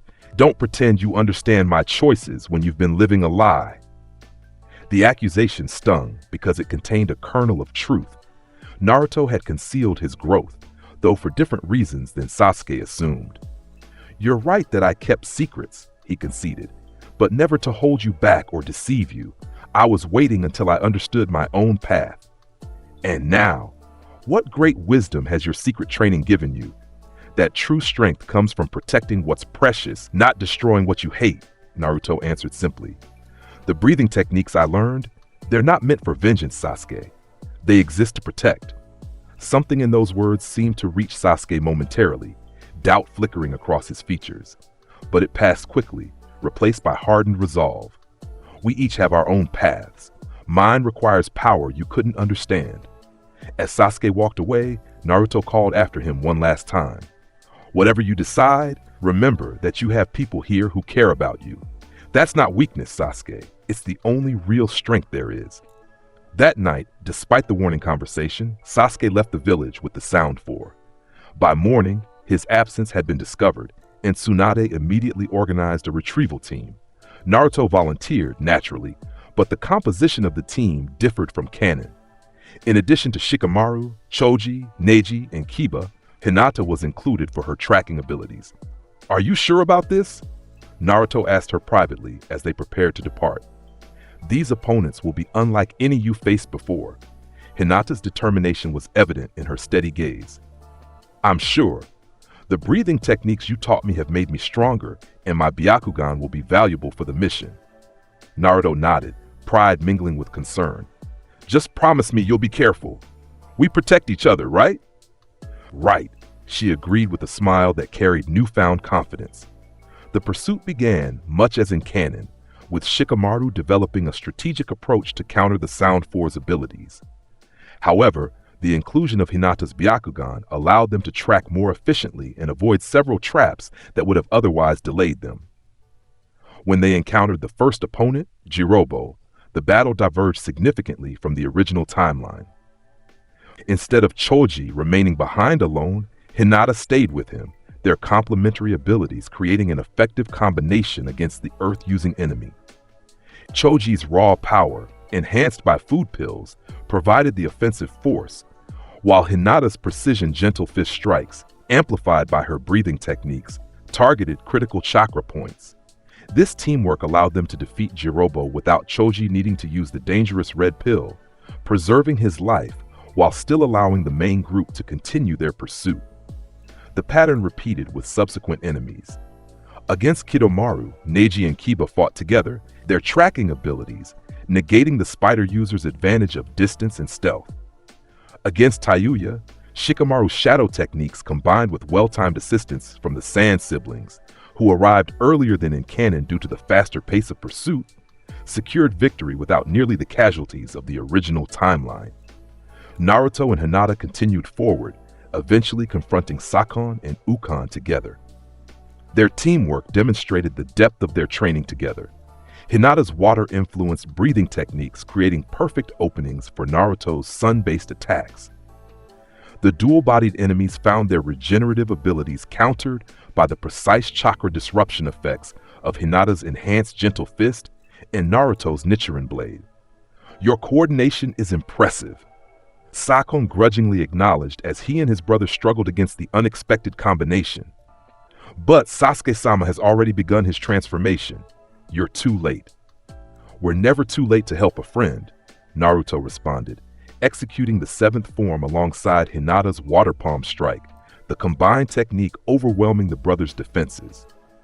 With all four of the Sound Four defeated, Naruto and Hinata raced towards Sasuke's chakra signature, now altered by the activating cursed seal. They found him at the Valley of the End, where he waited beside the massive statues of Madara Uchiha and Hashirama Senju. "I knew you'd be the one to come," Sasuke said as they approached, the black marks of the cursed seal already spreading across his skin. "Always the hero, aren't you, Naruto?" "I'm not here as a hero," Naruto replied, Hinata standing steadfast beside him. "I'm here as your friend." Sasuke's laugh was bitter. "Friend, you've been hiding your true power all along, looking down on me while pretending to be the dead last. Some friend." "That's not true, Sasuke-san," Hinata interjected with unexpected firmness. "Naruto-kun never looked down on anyone. He respects your abilities more than you know." "Stay out of this, Hyuga," Sasuke snapped. "This is between me and him." "No," Naruto corrected quietly. "It's between you and your own pain. Orochimaru is using that pain to manipulate you, Sasuke. The power he offers comes with chains you can't see yet." Sasuke's response was to activate the second stage of his cursed seal, his appearance transforming dramatically as wing-like appendages erupted from his back. "Enough talk. If you want to take me back, you'll have to defeat me first." What followed was a battle unlike anything in the original timeline. Rather than a straightforward clash of raw power, it became a complex demonstration of technique and philosophy. Sasuke's cursed seal enhancements granted him tremendous speed and strength, while his Sharingan predicted movements with uncanny accuracy. Against this, Naruto employed his breathing techniques with surgical precision, each form chosen specifically to counter Sasuke's attacks while minimizing harm. Hinata provided crucial support, her Byakugan tracking Sasuke's chakra network and identifying vulnerabilities in his transformed state. "Why won't you use your full power?" Sasuke demanded after several exchanges left them at stalemate. "Stop holding back!" "Because this isn't about defeating you," Naruto answered, maintaining his breathing rhythm perfectly despite the intensity of combat. "It's about showing you another path." Sasuke's frustration mounted as his increasingly powerful techniques failed to overwhelm Naruto's measured defense. When he finally unleashed his Chidori, charging forward with killing intent, Naruto made his decision. The Demon Slayer mark manifested on his forehead, blazing with internal light as he drew his Nichiren blade. "Total concentration," he whispered, the blade glowing with unprecedented brilliance. Solar eclipse. What Sasuke experienced next defied his Sharingan's predictive abilities. Naruto moved not just with speed but with perfect economy of motion, each action flowing into the next with mathematical precision. The Nichiren blade intercepted his Chidori, somehow absorbing and redirecting its electrical energy in a display that illuminated the entire valley. In that moment of connection, something unexpected occurred, similar to Naruto's encounter with Gaara, but more profound. The energies of the Nichiren blade, the Demon Slayer mark, and the Nine-Tails chakra created a momentary spiritual bridge between them. Through this connection, Sasuke experienced flashes of Naruto's journey: the loneliness, the discovery of purpose, the decision to protect rather than dominate. Simultaneously, Naruto glimpsed the depths of Sasuke's trauma, not just the night of the massacre, but the psychological torture Itachi had inflicted. leaving wounds deeper than any physical injury. The connection broke as they separated, both staggering from the intensity of the experience. The cursed seal receded from Sasuke's skin as he dropped to his knees, breathing heavily. "What did you do to me?" he gasped. "I showed you the truth," Naruto answered softly, the mark fading from his own forehead as he resheathed his blade. "Both mine and yours." Hinata approached cautiously, ready to support either of them as needed. "Sasuke-san, please come back with us. Whatever you're seeking, that path leads only to more pain." Sasuke remained silent for long moments, internal conflict evident in his expression. Finally, he looked up with eyes that held something new, not surrender, but the first glimmer of understanding. "He showed me everything," Sasuke said quietly. "The massacre, Itachi's words, they weren't what I thought. There's something more happening, something I can't see clearly yet." "Then let's discover it together," Naruto offered, extending his hand. "Not as rivals, but as true allies. Whatever Itachi's real motives were, facing him alone isn't the answer." The moment hung in perfect balance, Sasuke's decision poised to send ripples through futures yet unwritten. Finally, with reluctance that gradually transformed to resolution, he accepted Naruto's hand. "I won't return to be controlled," he stated firmly.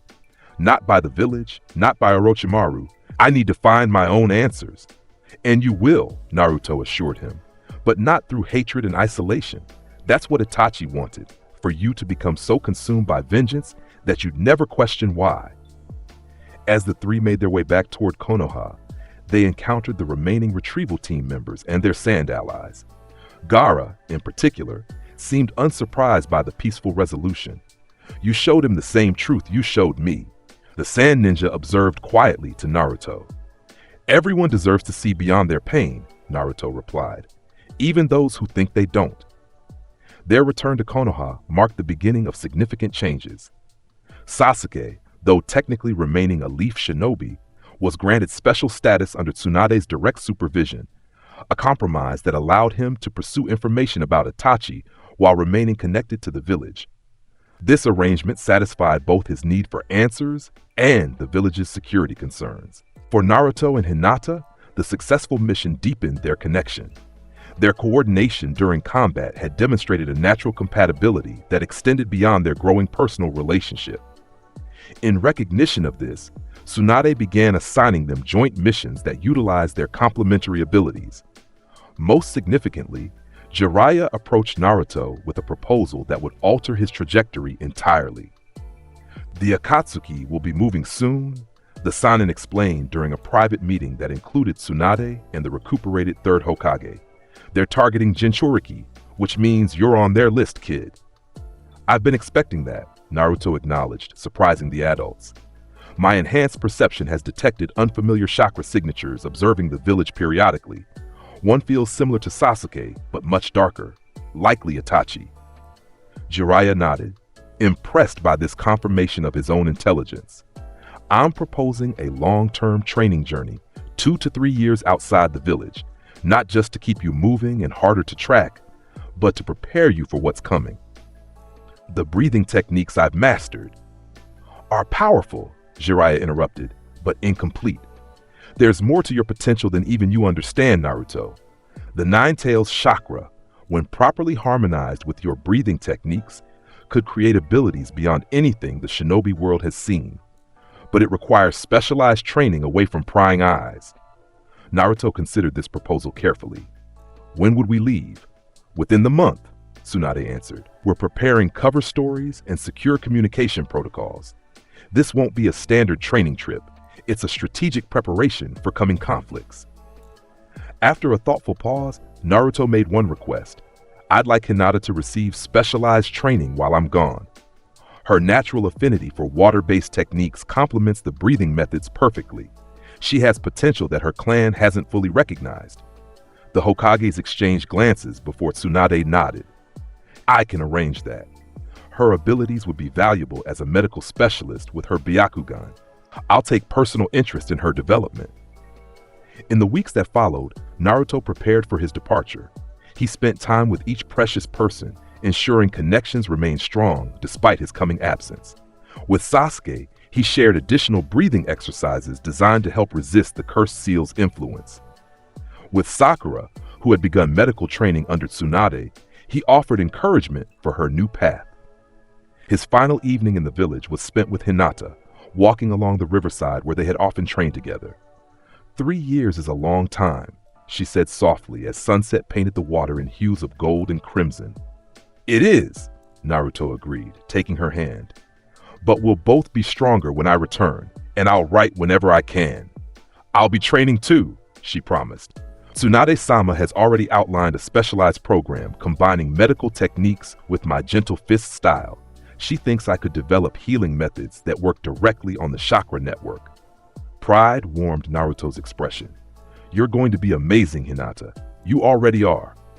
As twilight deepened around them, their farewell wasn't marked by dramatic promises or tearful declarations.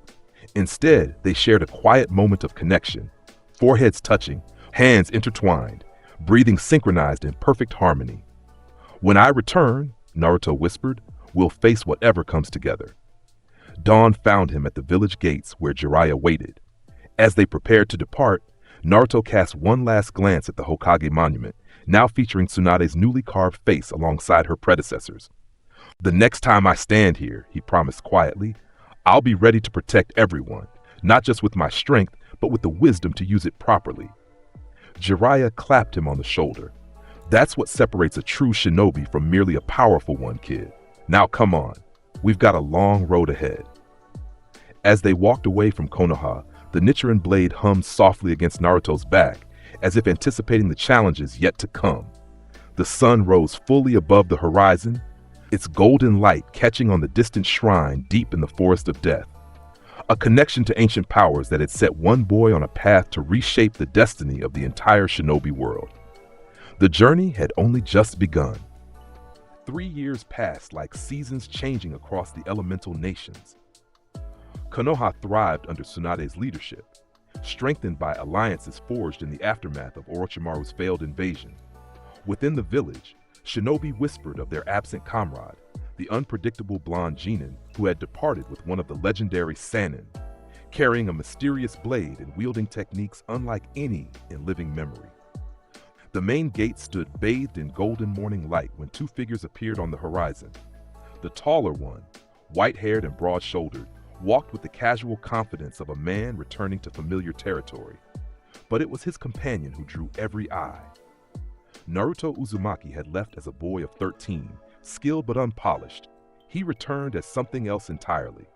Now 16, he stood taller, his frame lean but powerfully built.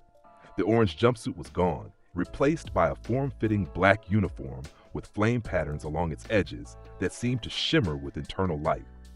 The Nichiren blade hung across his back, its hilt wrapped in sun-patterned cloth. But most striking was his presence, a tangible aura of calm power that extended around him like heat from a flame. Home at last, Jiraiya remarked as they passed through the gates, nodding to the stunned guards. Naruto breathed deeply, taking in the village's familiar scents. It feels different somehow, smaller, yet more precious. His eyes, sharper now and carrying a depth that spoke of experiences beyond his years, scanned the village. Through his enhanced perception, what Hinokami had called the transparent world, he could sense the chakra signatures of those he'd left behind. Some had grown stronger, others had changed in quality, but all remained uniquely familiar. One signature in particular drew his attention, a cool blue energy with currents like flowing water, approaching rapidly from the direction of the Hokage Tower. Naruto-kun! Hinata Hyuga moved with a grace that hadn't been present 3 years before. Her midnight hair, longer now, framed a face that had lost its childish roundness but retained its gentle beauty. Her traditional shinobi attire had been modified to allow freer movement, with the Hyuga clan symbol integrated alongside a subtle sun pattern, a nod to their shared training. They met in the middle of the street, both suddenly hesitant despite 3 years of letters exchanged through Jiraiya's secure network. Then Naruto smiled, and the awkwardness dissolved like morning mist. "You're more beautiful than I remembered," he said simply. Her blush hadn't changed, but the confidence in her eyes had. "And you're exactly as I imagined you would be." Jiraiya cleared his throat theatrically. "I'll report to Tsunade while you two reacquaint yourselves. Don't be too long, kid. She'll want to see you too." As the Sanin departed, Naruto took Hinata's hand. "Show me how the village has changed." They walked together through streets both familiar and new, fingers intertwined. Hinata spoke of developments during his absence: Sakura's progress as a medical ninja under Tsunade, Neiji's promotion to Jonin, the reconstruction projects that had improved various districts. "And Sasuke?" Naruto asked, his tone carefully neutral. "Still here," she confirmed, though not always in the village. Tsunade-sama grants him missions specifically focused on gathering intelligence about Itachi and Akatsuki. He's different, quieter, more focused. "The breathing exercises you taught him helped control the cursed seal completely." Naruto nodded, relieved. "And you? Your letters told me about your training with Tsunade, but I want to hear it directly." Pride illuminated her features. "The medical techniques complement the gentle fist perfectly. I can now see and manipulate the chakra network with unprecedented precision, and the water-based breathing techniques."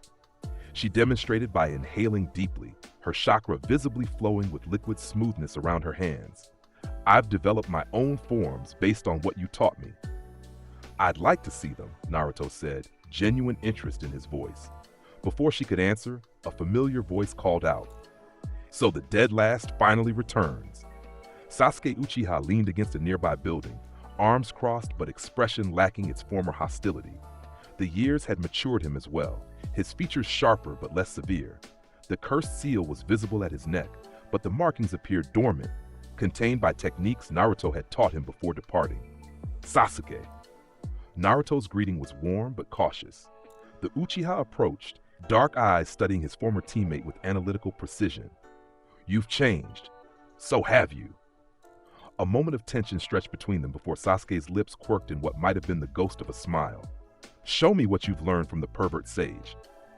"Later," Naruto promised. "First, I should see Tsunade-sama." "We'll all go," Hinata suggested, subtle diplomacy in her tone. Team reunions shouldn't wait. The Hokage Tower hadn't changed, though Naruto viewed it with fresh perspective. As they climbed the stairs, he reflected on how his perception had evolved. The transparent world technique had deepened during his training, allowing him to perceive not just physical movements and chakra, but the emotional currents flowing beneath the surface. In Sasuke, he sensed a complex mixture of pride, curiosity, and lingering darkness held in careful check. In Hinata, a serene confidence intertwined with deep affection. Tsunade greeted them with the gruff affection that masked her genuine care. "About time you returned. Jiraiya's initial report says you've made unprecedented progress, whatever that means in his grandiose vocabulary." "He's being modest for once," Naruto replied with a smile that carried new maturity. "The training was transformative." The Hokage's keen medical gaze assessed him. "I can see that. The physical changes are obvious, but there's something else." She leaned forward, focusing on his forehead where the Demon Slayer mark had previously manifested. "The mark? Have you gained control over it?" "Complete control," Naruto confirmed. "It no longer appears involuntarily, and I can maintain it for extended periods without the cardiovascular damage you were concerned about." This caught Sasuke's attention. "Mark? What mark?" Naruto met his gaze steadily. "Something I'll explain when the time is right." He turned back to Tsunade. "I'd like to demonstrate what I've learned, not just for you, but for all my precious people. Perhaps a controlled exhibition match?" Tsunade considered this before nodding. 3 days from now. It will give everyone time to prepare and word of your return to spread." Her expression softened marginally. "It's good to have you back, Brat. This village has missed your particular brand of chaos." Later that day, Naruto stood atop the Hokage monument, gazing over the village as sunset painted it in hues of gold and crimson. Peaceful moments like this had become precious during his journey with Jiraiya. Travels that had taken them not just across the elemental nations, but into remote regions beyond standard maps, seeking knowledge of ancient breathing techniques that predated the shinobi system itself. Hinokami had been right. The breathing techniques originated in an age when humanity faced threats that weren't simply other humans with different allegiances, but entities of malevolent nature that fed on human suffering. The Nichiren blade had been forged specifically to combat such beings. its metal capable of channeling the sun's energy in ways that conventional weapons could not. During their travels, Jiraiya had helped Naruto integrate these ancient arts with more conventional ninja techniques. The result was something unprecedented. Neither purely traditional ninjutsu nor entirely the ancient breathing method, but a harmonious fusion that amplified both. Most significantly, they had discovered how to synchronize the breathing techniques with the Nine-Tails chakra. Initially hostile, the Biju had gradually responded to Naruto's persistence. Unlike in canon, where Naruto had forcibly taken the fox's chakra, this approach involved respectful communication that acknowledged the creature's sentence and dignity. "We're not so different, you and I," Naruto had told the Nine-Tails during one of their mental conversations. Both holding power others fear and covet. Both isolated because of that power. Their relationship remained complex, but a foundation of mutual respect had been established, one that allowed Naruto to access the fox's chakra without the corrosive effects it normally carried. His contemplation was interrupted by Hinata's approach. She moved silently by habit, but his enhanced senses had detected her from 50 meters away. "Your father knows you're with me," he said without turning. She came to stand beside him, close enough that their shoulders nearly touched. "He's grown more accepting since I began training with Tsunade-sama. Success has a way of changing perspectives." "And what does he think of us?" Naruto asked, finally turning to face her. The fading sunlight illuminated her profile, highlighting the quiet strength that had always been there, but now showed openly. "He has concerns, naturally, but he's seen how my abilities have flourished alongside my feelings for you. It's difficult to argue with results." Naruto smiled, taking her hand. "I missed you more than I could express in letters." "Show me," she whispered. Understanding her meaning, he synchronized his breathing with hers, a technique they had practiced briefly before his departure. As their respiratory rhythms aligned, their chakra naturally harmonized, creating a shared state of enhanced perception. Through this connection, he showed her glimpses of his journey, the mountaintop training, the ancient temples where breathing techniques had originated, the gradual mastery of powers that had once seemed beyond reach. In return, she shared her own growth, the countless hours perfecting medical techniques under Tsunade's exacting standards, developing water-based breathing forms that complemented her natural flexibility, earning respect from clan elders who had once dismissed her. When the connection gradually faded, they remained hand in hand, watching stars appear above Konoha. "Tomorrow," Naruto said softly, "I'd like you to help me prepare for the demonstration.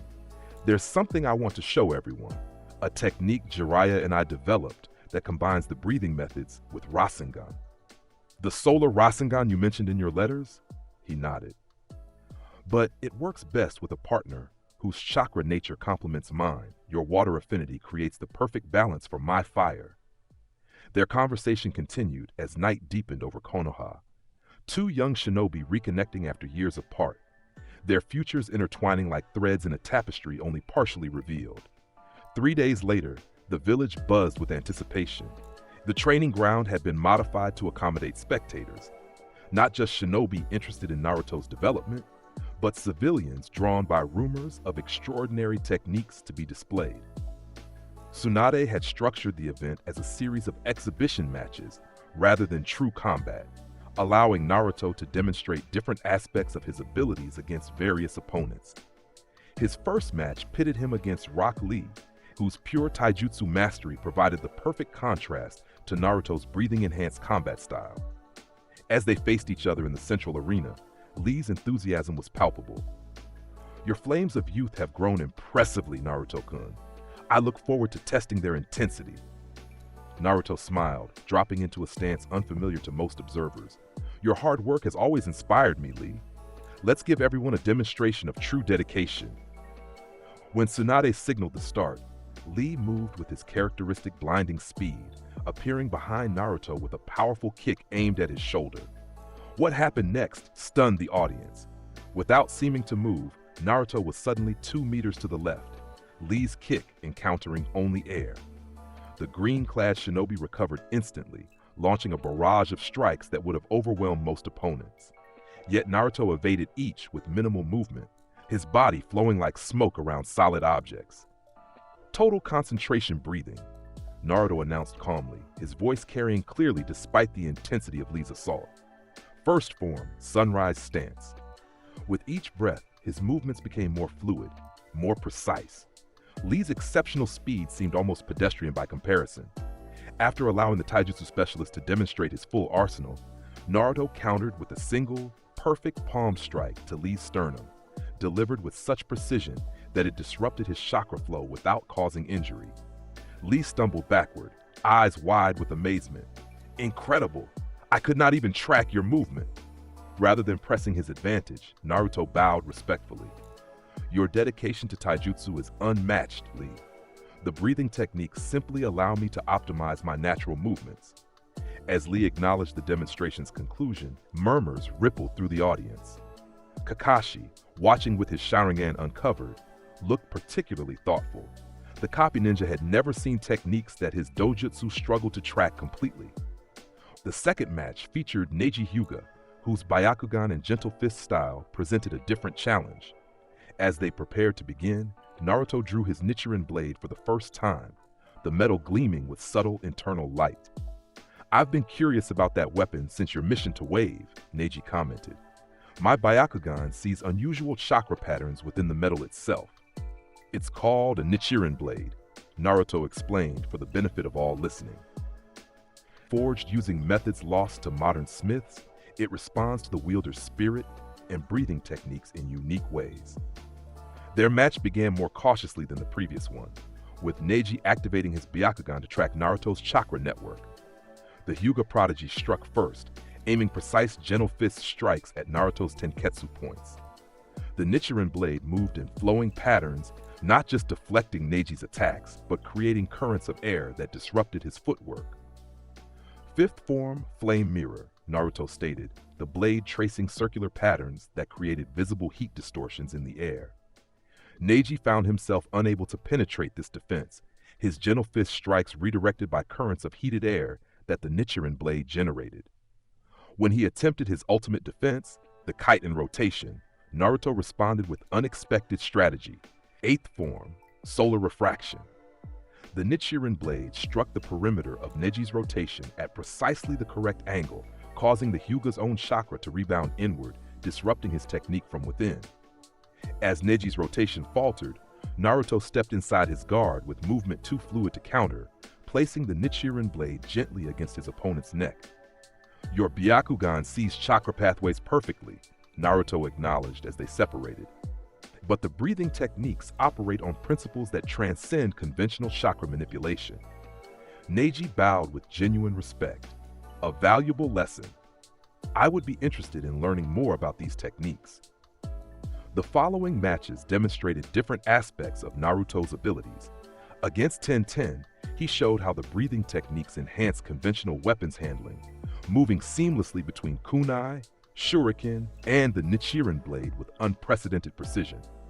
Against Kiba and Akamaru, he demonstrated enhanced sensory perception that matched Inuzuka's tracking abilities.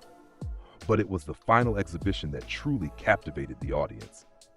Naruto and Hinata entered the arena together, standing back to back in the center. "For this demonstration," Naruto announced, "we'll show how breathing techniques can harmonize between compatible partners, creating effects neither could achieve alone." They began with synchronized breathing, visible chakra emanating from both in complementary patterns, Naruto's golden red energy intertwining with Hinata's blue-white flows. As their respiratory rhythms aligned perfectly, they moved through a series of coordinated forms that blended gentle fist precision with the Nichiren blade's flowing patterns. "Water and fire are traditionally opposed," Hinata explained, her voice carrying newfound confidence. "But through proper breathing control, they can enhance each other." To demonstrate, Naruto created a standard Rasengan in his right hand. Simultaneously, Hinata formed a water-natured chakra sphere in her left. When they brought these techniques together, something extraordinary happened. The energies didn't clash but merged, creating a swirling orb that glowed with golden light while liquid patterns flowed across its surface. "Solar Rasengan, flowing sunlight," they announced in unison. Directing the combined technique toward a specially reinforced target, they released its energy. The impact created not destruction, but transformation. The target material temporarily transmuted into crystalline structures that caught the light like faceted diamonds before gradually returning to their original form. When the demonstration concluded, stunned silence fell over the audience before erupting into thunderous applause. Even typically stoic shinobi like Kakashi and Shikamaru appeared genuinely impressed. Tsunade exchanged meaningful glances with Jiraiya, both recognizing that their student had surpassed their expectations. Most telling was Sasuke's reaction. The Uchiha watched with his Sharingan active, analyzing every movement and technique. Unlike the jealousy that might have consumed his younger self, his expression reflected calculated interest, the recognition of valuable skills that could be adapted to his own goals. That evening, Tsunade summoned Team 7 to her office, along with Hinata. The original team reunion was long overdue, with circumstances having kept them separated even after Sasuke's return to the village. After today's demonstration, I'm officially promoting you to Chunin rank Naruto, the Hokage announced without preamble. Your skills have clearly advanced beyond genin level. Thank you, Tsunade-sama, Naruto replied respectfully. Now to business. Intelligence reports confirm that Akatsuki has become more active. They've begun hunting Jinchuriki systematically, with at least 2 already captured. This news sobered the room instantly. Kakashi, leaning against the wall, spoke up. Any word on which members are involved? Sasori of the Red Sand and Deidara of Iwagakure recently infiltrated Sunagakure, Tsunade confirmed. Their target was Gaara, who has become Kazekage during Naruto's absence. Gaara! Naruto's expression darkened. Is he safe? For now, Suna's defenses detected the infiltration early, forcing the Akatsuki members to retreat, but they'll try again with better preparation. Tsunade's gaze fixed on Naruto, which is why I'm sending Team 7 to Sunagakure immediately. Your friendship with the Kazekage provides diplomatic cover for reinforcing their defenses against the next attempt. With respect, Hokage-sama, Naruto said carefully, I believe Hinata should join this mission. Her medical skills will be valuable, and our combined techniques could prove crucial. Tsunade considered this before nodding. Agreed. The 4 of you will depart tomorrow morning. Consider this Team 7's official reformation, with Hinata as an addition rather than a replacement. As they left the Hokage Tower, Kakashi studied his former students with undisguised pride. Look at you 3, all grown up and getting along. I wasn't sure I'd ever see the day. Don't get sentimental, Kakashi-sensei, Sasuke remarked, though without his former edge. We have work to do. Indeed. Let's meet at my apartment to plan our approach. I want to understand exactly what each of you brings to the team now. The Jonin's eye crinkled in his characteristic smile. It seems I have some catching up to do with my students' abilities. The planning session that followed revealed how much each had grown during their time apart. Sakura had developed into a formidable medical ninja with Tsunade's monstrous strength. Sasuke had refined his Sharingan abilities while incorporating the breathing exercises Naruto had taught him, creating a unique style that enhanced his fire techniques. Hinata's medical training had complemented her gentle fist, allowing her to not just block chakra points but repair damaged pathways. And Naruto. His growth extended beyond techniques to a deeper understanding of conflict itself. As they discussed strategies for protecting Gaara, his insights reflected wisdom beyond his years. Akatsuki isn't just after power, he observed quietly. There's something more fundamental driving them, a worldview that sees Biju as tools rather than sentient beings. That perspective is their weakness. How so? Kakashi asked, intrigued. They underestimate the bond between Jinchuriki and Biju. Gaara and Shukaku have a complex relationship, but they're connected. Through proper breathing techniques, that connection can be strengthened, making extraction nearly impossible. Sasuke's eyes narrowed thoughtfully. You've been communicating with the Ninetales. It wasn't a question, but Naruto nodded anyway. His name is Kurama, though he rarely permits its use. And yes, we've established a different relationship than most Jinchuriki have with their Biju.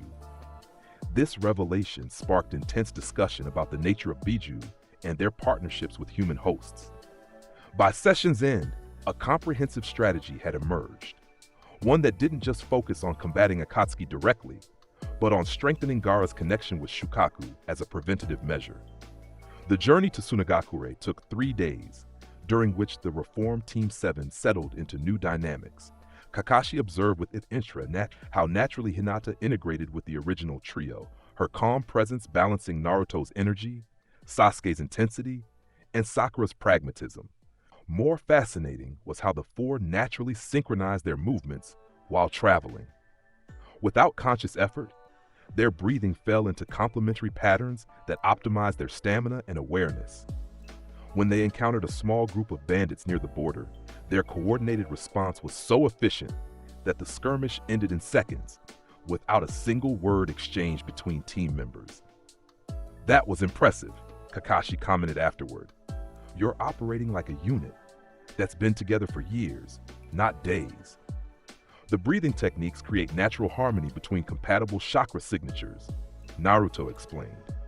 "Hinata and I discovered it during my training before I left, and it seems to extend to the whole team now." Suna's desert appeared on the horizon on the 3rd day, its imposing cliffs and hidden passages a natural defense that had protected the village for generations. As they approached the main entrance, they were greeted not by regular guards, but by Tamari herself. "Your timing is excellent," the fan wielder stated without preamble. "Our scouts report Akatsuki movement near our northern border. Gaara will be relieved to see you." The Kazekage's office reflected its occupant's personality, sparse, meticulously organized, with the few personal items displayed with purpose, rather than sentiment. Gaara himself had changed dramatically since their last meeting. Gone was the unstable, bloodthirsty boy, replaced by a composed young leader whose turquoise eyes carried hard-earned wisdom. When Naruto entered, Gaara rose immediately, approaching with measured steps. For a moment, the two Jinchuriki regarded each other in silence, communicating in ways that transcended words. "Your energy has transformed," Gaara observed finally. "It feels harmonized." Naruto smiled. "And yours has stabilized. Leadership suits you, Gaara." The formal briefing that followed outlined the situation. Akatsuki members Sasori and Deidara had attempted infiltration 2 weeks prior, retreating only when Suna's newly enhanced detection barriers identified them early. Intelligence suggested they would return with reinforcements. "They underestimated our defenses last time," Gaara explained. "They won't make the same mistake twice." "Their goal is extracting Shukaku," Naruto stated directly, "which means the most effective defense isn't just keeping them out of the village, but making extraction impossible." Gaara's eyes narrowed slightly. "Explain." "With your permission, I'd like to teach you a breathing technique that strengthens the connection between Jinchuriki and Biju. It doesn't force control, but establishes mutual respect that makes separation harmful to both entities." The Kazekage considered this unconventional approach. "Shukaku has never been cooperative. Neither was Kurama initially," Naruto acknowledged. "But the technique creates a space for understanding that bypasses traditional power struggles."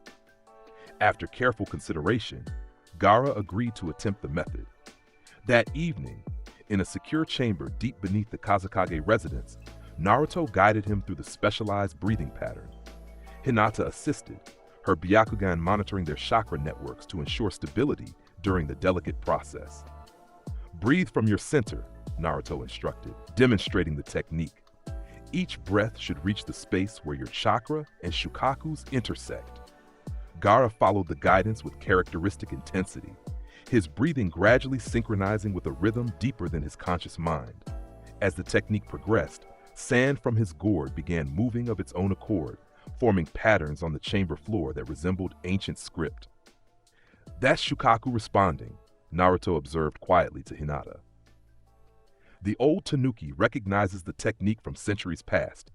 Inside his mental landscape, Gaara confronted Shukaku directly, not as a monster to be controlled, but as an ancient entity with its own history and perspective. Through the breathing technique, communication transcended their usual antagonism, revealing surprising common ground. "You fear being controlled," Gaara realized, "just as I feared being unloved." The giant Tanuki regarded him with eyes that held centuries of bitter experience. "Humans have always sought to use us as weapons, never as allies." "Then let us rewrite that history," Gaara proposed. Not master and slave, but partners with mutual respect. Their internal negotiation continued for hours while Naruto and Hinata maintained the external conditions necessary for safe communication. By dawn, Gaara emerged from the meditative state with new understanding reflected in his eyes. "It worked," he stated simply. "Shukaku has agreed to a covenant of mutual protection. In exchange for respectful partnership, he will make any extraction attempt painful for those who try." Naruto nodded, satisfaction evident in his expression. The breathing technique will need daily practice to maintain the connection, but it gets easier with time. When the Akatsuki attack came 3 days later, it differed dramatically from the original timeline.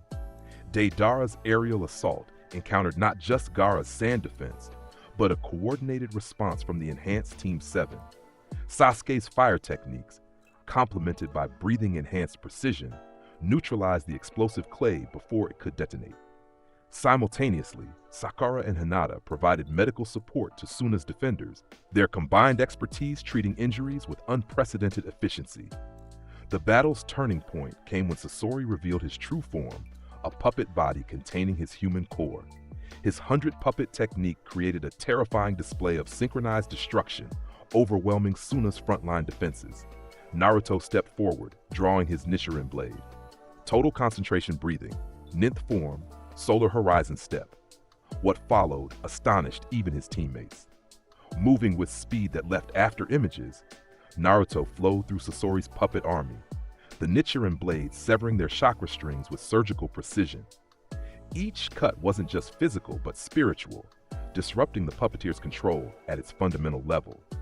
Simultaneously, Hinata used her enhanced Byakugan to locate Sasori's true core, directing Gaara's sand to encase it while avoiding the poison-laced traps protecting it. Their perfectly coordinated assault left the legendary puppeteer immobilized, his weapons rendered useless. But instead of delivering a killing blow, Naruto approached the captured core, sheathing his blade. "Akasuna no Sasori," he addressed the puppeteer directly. "Your art preserves what death would claim. I understand that drive, the desire to hold on to what's precious beyond its natural time." Sasori's expression remained impassive, but something flickered in his eyes. "You know nothing of my art, boy." "I know it began with puppets of your parents," Naruto countered softly, "created to fill the void their deaths left. I know loneliness was your first teacher, as it was mine." This unexpected insight visibly shook the puppeteer. "How could you possibly?" "The transparent world perception shows more than physical forms," Naruto explained. "It reveals the emotions that drive us, including those we hide even from ourselves." What followed wasn't combat, but conversation.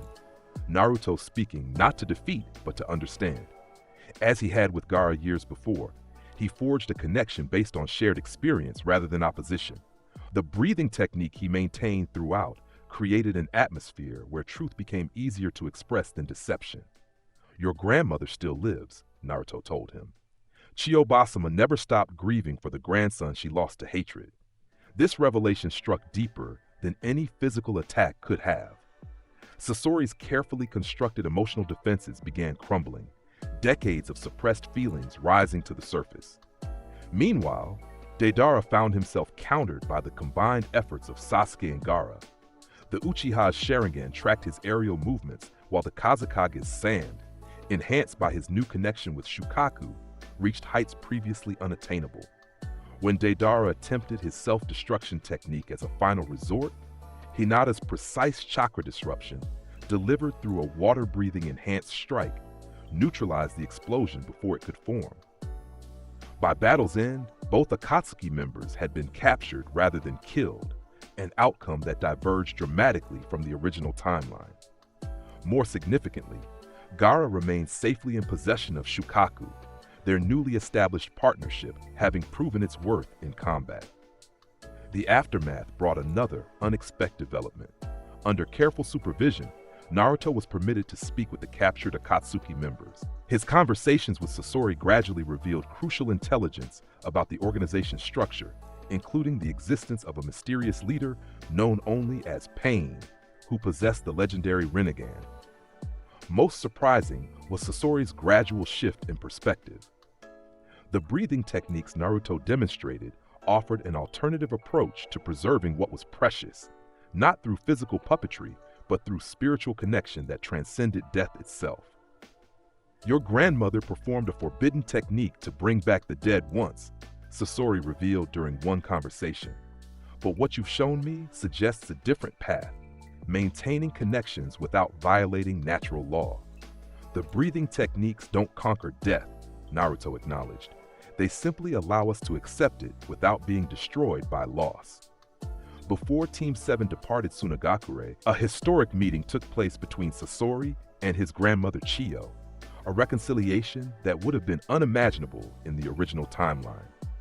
Though tentative and fraught with decades of pain, it represented the beginning of healing for both. Gaara accompanied the Konoha shinobi to the village boundaries, his formal Kazekage demeanor softening when addressing Naruto directly. "You've changed the course of events," he stated with characteristic directness. "Not just for me and Shukaku, but for Suna itself." "We all shape the future with each choice," Naruto replied. "I simply showed possibilities where others saw certainties." Their parting included a formal alliance strengthening between Suna and Konoha, but the more significant bond was personal. Two Jinchuriki who had found different paths to the same destination, acceptance and purpose. Team 7's return journey to Konoha was marked by thoughtful conversations about the implications of their success. Capturing Akatsuki members alive rather than engaging in lethal combat represented a fundamental shift in approach that challenged shinobi conventions.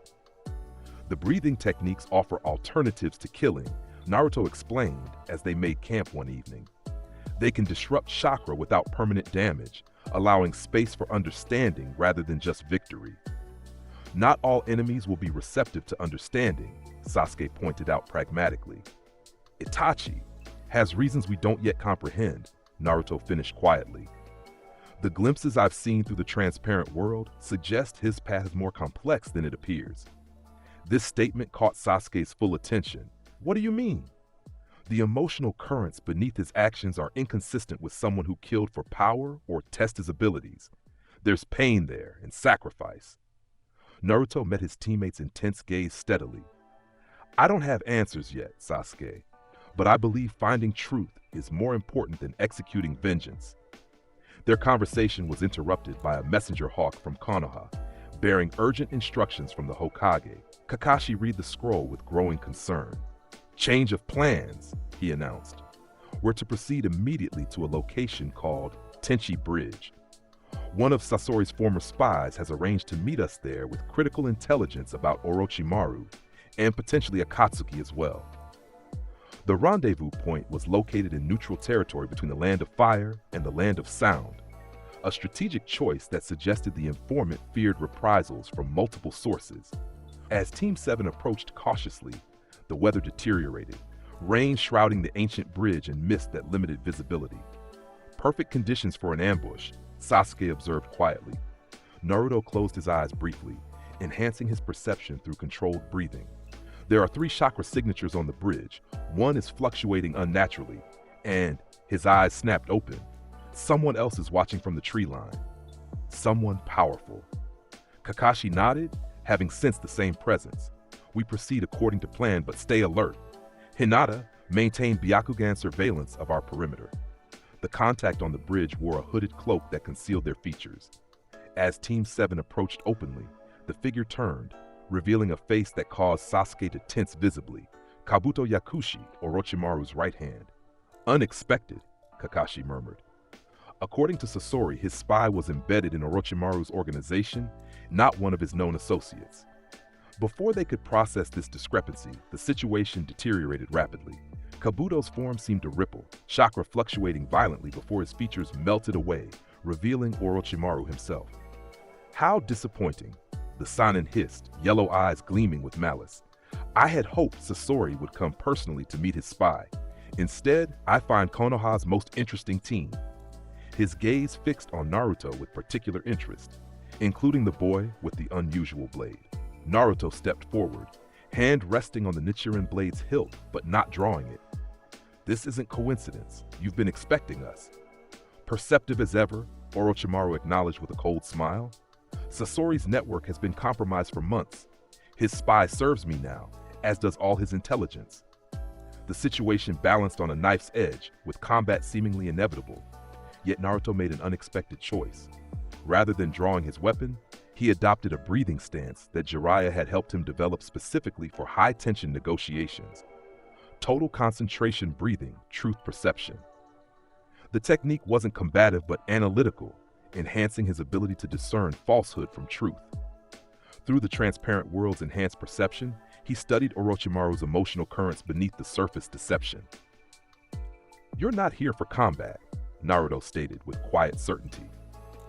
"You want information, specifically about the breathing techniques and the Nichiren blade." Surprise flickered briefly across Orochimaru's features before his mask of amused superiority returned. "Your perceptiveness continues to impress, Naruto-kun. Indeed, I find myself academically curious about abilities that don't conform to known shinobi arts.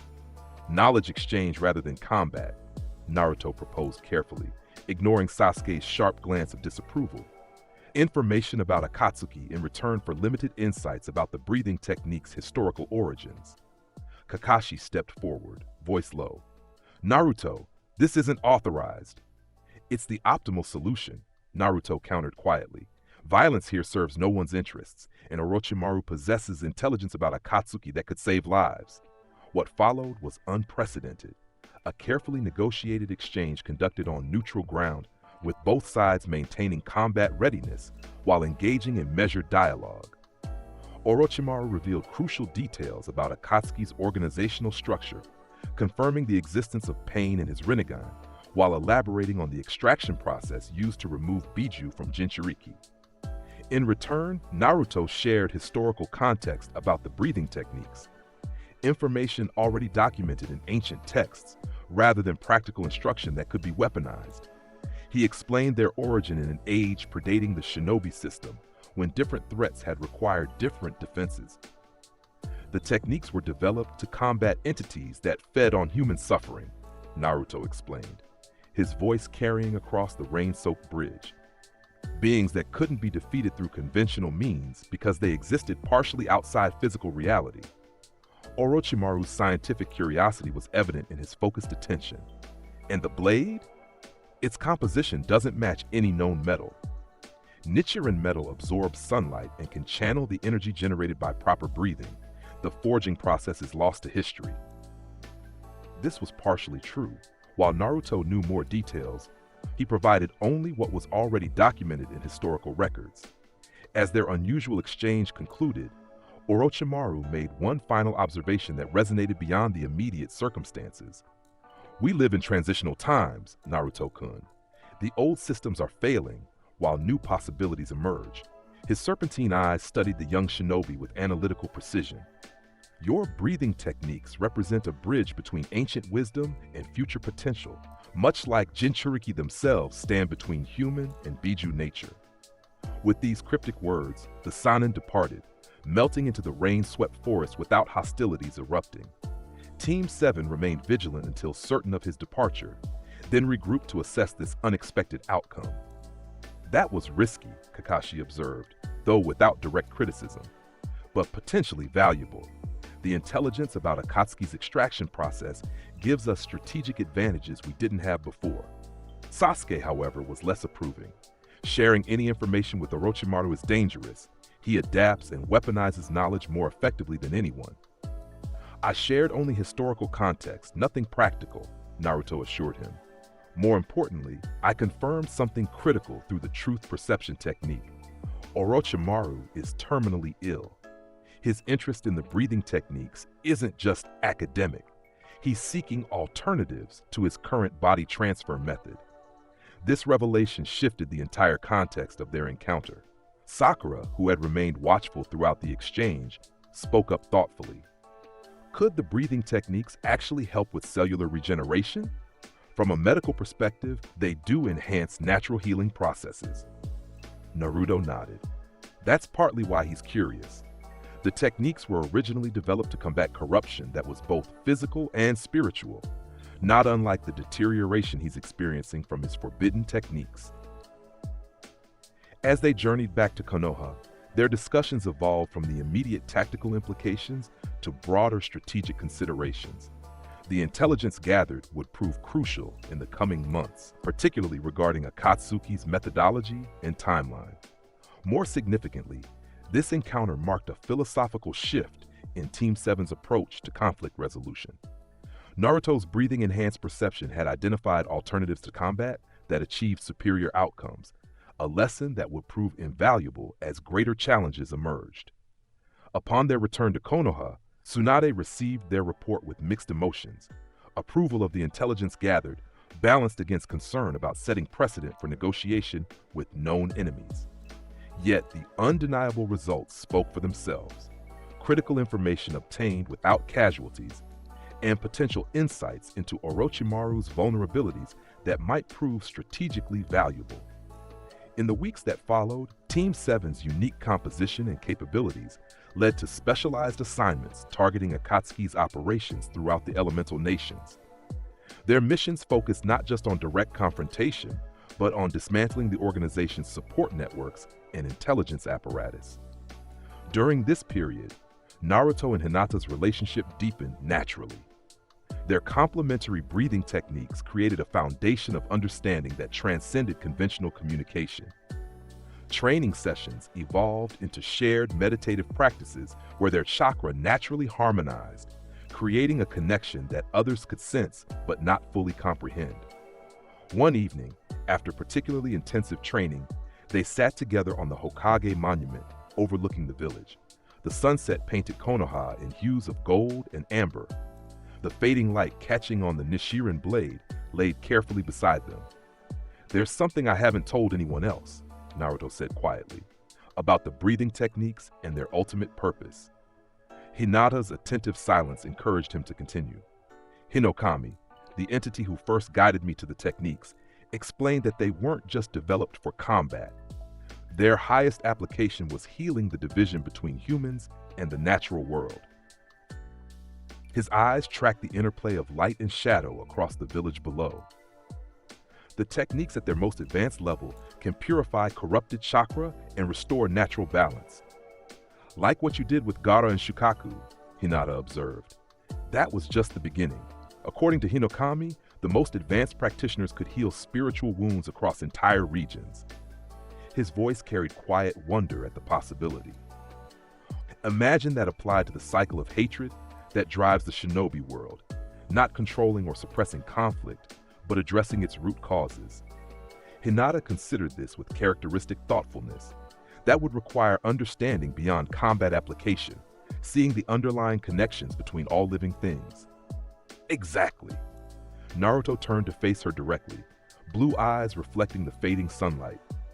"And I don't think I could pursue that understanding alone. The breathing techniques work best when complementary energies harmonize, like your water affinity balancing my fire nature." The implication hung between them, unspoken but clear. Hinata's response was to reach for his hand, intertwining their fingers as naturally as their chakra merged during training. "Then we'll discover it together," she said simply. Their moment of connection was interrupted by a messenger hawk circling overhead, the distinctive markings identifying it as an emergency summons from the Hokage. The message it carried was brief but urgent. Intelligence had confirmed an Akatsuki operation targeting the Three Tails Biju, currently without a Jinchuriki host and vulnerable in its natural habitat.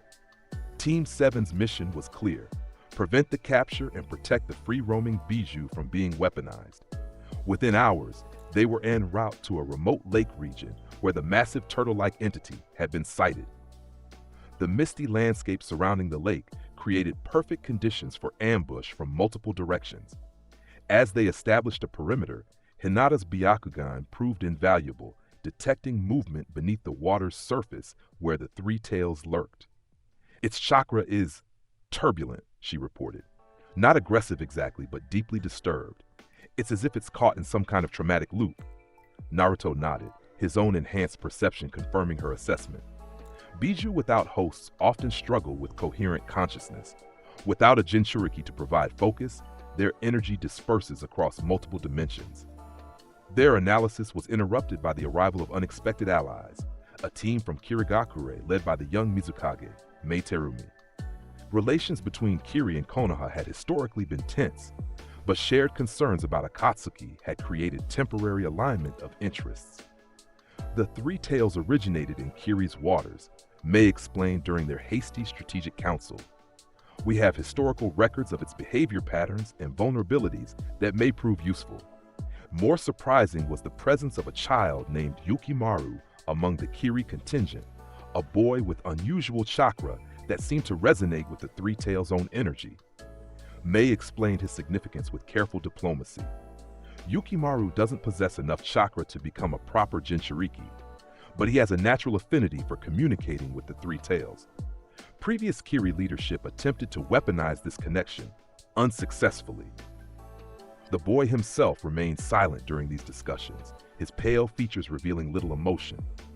Yet Naruto, through his enhanced perception, sensed deep currents of grief and longing beneath the placid surface. When Akatsuki forces arrived, led by Deidara, who had escaped custody during transport, and a masked figure identifying himself only as Toby, the confrontation unfolded differently than conventional combat. Instead of immediate engagement, Naruto proposed an unprecedented approach. The three tales itself should determine its fate, he suggested to both allies and opponents. These Biju aren't mindless weapons, but sentient beings with their own wills. This philosophical position confused Akatsuki members accustomed to viewing Biju as mere power sources. Deidara scoffed openly, while the masked Toby tilted his head with unexpected interest. "And how do you propose to determine a beast's will, Nine Tails Jinchuriki?" Toby asked, his light tone belying the intensity of his attention. In response, Naruto approached the lake's edge, gesturing for Yukimaru to join him. The boy did so hesitantly, his eyes reflecting both fear and hope. Total concentration breathing, Biju harmony. This specialized technique, developed during Naruto's training journey specifically for communicating with tailed beasts, created ripples across the lake's surface. The water began glowing with soft blue light that pulsed in rhythm with Naruto's breathing. Through this energy connection, enhanced by Yukimaru's natural affinity, Naruto established direct communication with the three tales. Unlike conventional approaches that sought to dominate or capture Biju, this method acknowledged the creature's sentience and sovereignty. What emerged was unexpected. The three tales wasn't simply a mindless force of nature, but an entity carrying profound grief. Its consciousness remained fixated on its last Jinchuriki, a kind woman who had treated the Biju with unprecedented respect before her violent death. "It's not aggressive," Naruto explained to the assembled shinobi. "It's mourning. Its consciousness is trapped in the memory of loss." Through careful application of the breathing technique, gradually including Yukimaru in the process, Naruto helped the three tales process its grief rather than remain trapped by it. This healing approach created a phenomenon never before witnessed, a Biju voluntarily surfacing not to attack but to communicate. The massive turtle-like entity rose partially from the lake, its single eye fixing on the gathered humans with intelligence that transcended bestial nature. Through the breathing established connection, it expressed not just sentience but preference. It wished neither to be weaponized by Akatsuki nor controlled by any village, but to remain free while establishing a harmonious connection with Yukimaru, who reminded it of its former host. This outcome confounded conventional expectations from all sides. Akatsuki members, realizing their extraction plans were jeopardized by a Biju acting with clear agency and protective allies from multiple villages, strategically withdrew rather than engaging in disadvantageous combat. More significantly, the Mizukage found herself confronting her village's historical approach to Biju. The three tales' expressed desire for freedom rather than captivity challenged generations of practice regarding tailed beasts. "This is unprecedented," Mei acknowledged, watching the Biju submerge peacefully after establishing its connection with Yukimaru. A Biju choosing its own path rather than being sealed or weaponized. "They've always had consciousness and preference," Naruto explained. "We simply never developed methods to communicate properly with them." The resolution established a new precedent. The three tales would remain free in its lake, with Yukimaru serving as liaison rather than container. Kiri would protect the region as sovereign territory, preventing both Akatsuki incursions and attempts by other villages to capture the Biju. As Team 7 prepared to depart, having successfully prevented Akatsuki's acquisition of another tailed beast, Yukimaru approached Naruto with the first genuine smile they had seen from the solemn child. "You showed me how to listen properly," the boy said softly. "No one ever explained that Isobu has a name and memories." "All living things deserve to be understood on their own terms," Naruto replied, placing a gentle hand on the child's shoulder. "Your connection with Isobu can become something beautiful rather than a tool for others to use." This mission marked another philosophical shift in the shinobi world's approach to Biju, one with implications extending far beyond immediate tactical considerations. By establishing that tailed beasts possessed agency and preference, Naruto had challenged fundamental assumptions that had driven conflicts for generations. Upon their return to Konoha, Tsunade received their report with uncharacteristic thoughtfulness. The implications extended beyond a single successful mission to questions about the village's historical approach to Kurama and other Biju. "You're suggesting a complete paradigm shift," she observed, fingers steepled as she considered the ramifications. "Not just for Konoha, but for all hidden villages." "The breathing techniques offer a middle path," Naruto explained. "Not domination or subjugation, but partnership based on mutual respect. It's what I've been developing with Kurama and what Gaara established with Shukaku." This conversation was interrupted by the arrival of urgent intelligence.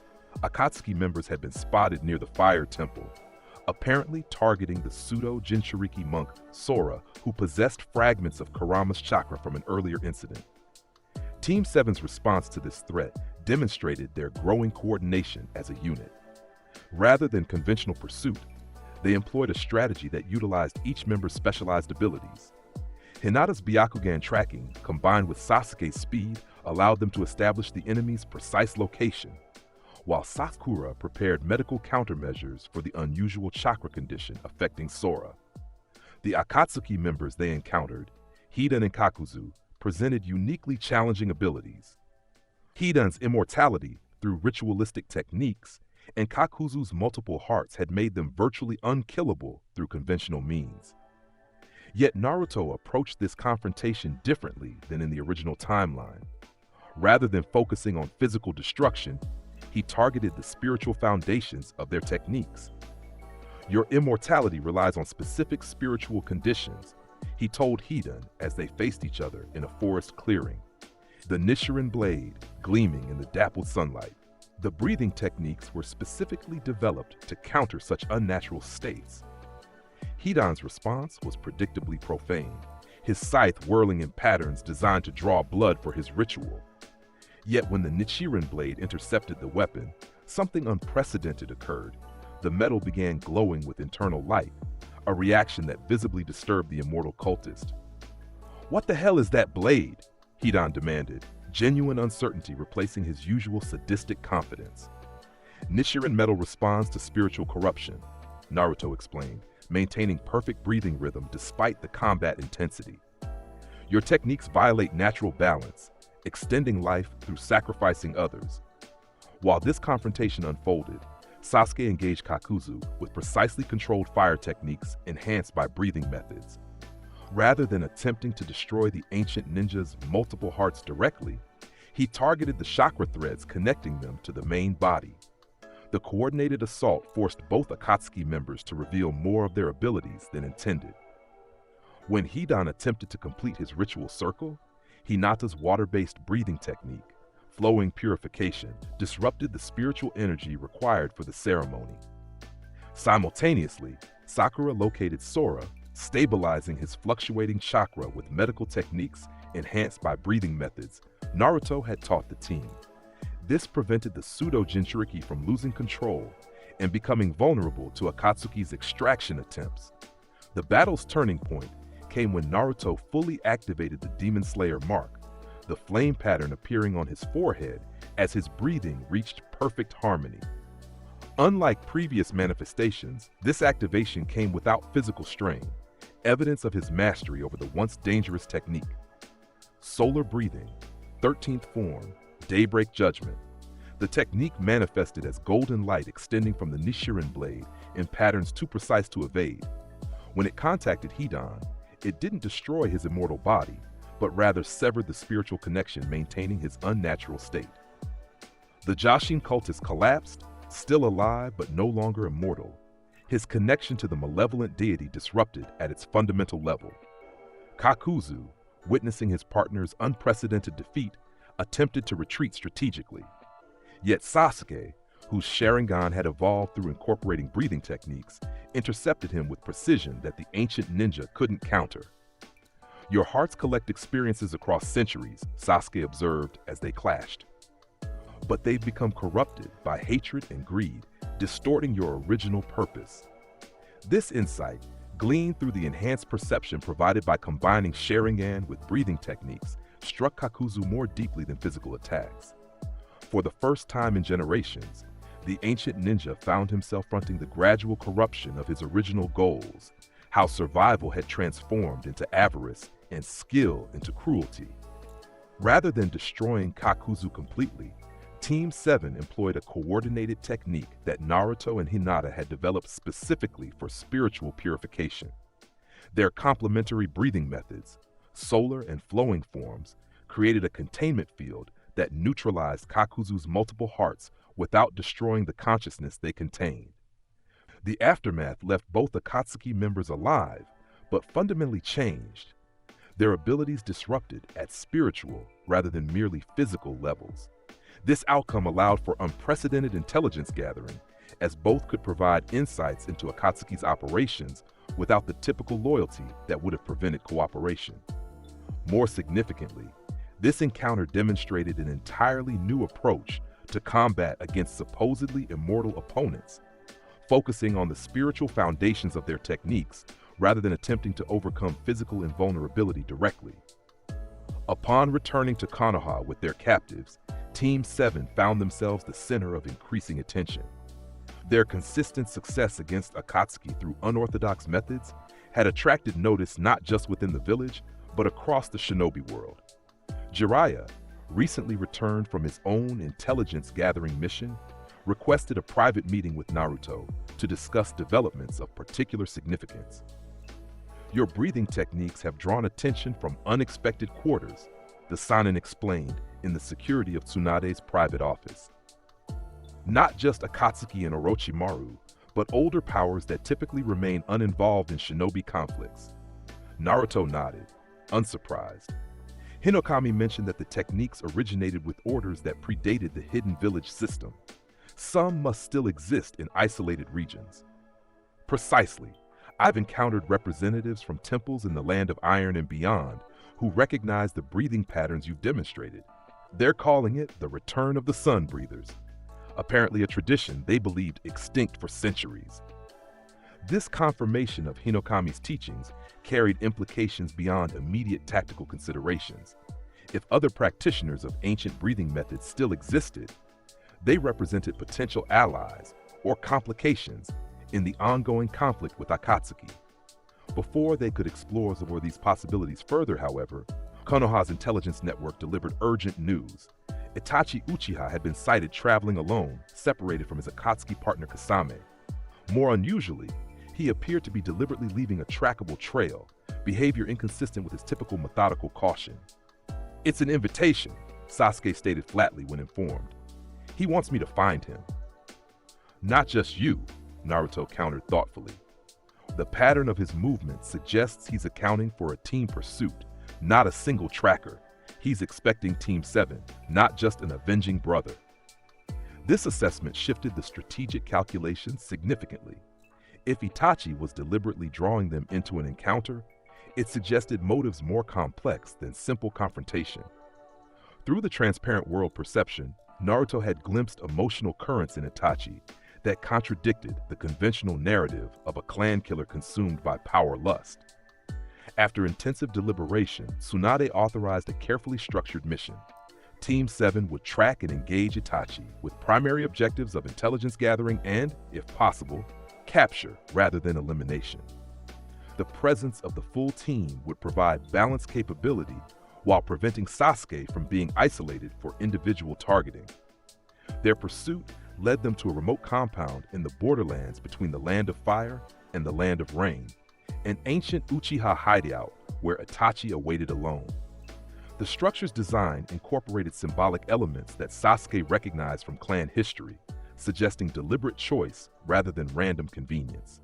As they approached the compound's central chamber, Naruto pulled Sasuke aside for a final conversation before potential confrontation. "Whatever happens in there," he said quietly, "remember that the transparent world perception has consistently shown something different in Itachi than the narrative you've believed. Be open to unexpected truth." Sasuke's expression remained guarded, but he nodded slightly, evidence of growth beyond his younger self's single-minded vengeance. "I've noticed inconsistencies myself. His actions never fully aligned with his stated motivations." The chamber where Itachi waited reflected traditional Uchiha aesthetics, austere yet elegant, with symbolic elements incorporated into architectural details. The elder Uchiha himself sat in its center, wearing his Akatsuki cloak but his headband significantly absent. "You've brought friends, little brother," Itachi observed, his voice revealing neither approval nor disapproval. Prudent, considering the circumstances. What followed deviated dramatically from the original timeline's confrontation. Instead of immediate combat, Naruto stepped forward beside Sasuke, the Nichiren blade remaining sheathed as he adopted a breathing stance designed for perception rather than attack. "Before this proceeds further," Naruto stated calmly, "I think it's time for truth, Itachi Uchiha. The transparent world shows your emotional currents don't match your actions or stated motivations." Something flickered in Itachi's typically impassive expression, surprise perhaps or recognition. "The breathing techniques," he murmured. "I didn't expect to encounter a true practitioner in this age." This acknowledgement confirmed suspicions that had been forming in Naruto's mind. Itachi possessed knowledge of the ancient arts that went beyond casual familiarity. "The Uchiha clan's history intertwined with the Breath Warriors centuries ago," Itachi continued, his gaze shifting between Naruto and Sasuke. "Few remember this connection, but our visual prowess originally developed to complement their techniques rather than stand alone." This historical context created an opening for the conversation Naruto had hoped to facilitate. "Then you understand what the transparent world reveals, that your massacre of the clan wasn't motivated by the reasons you claimed."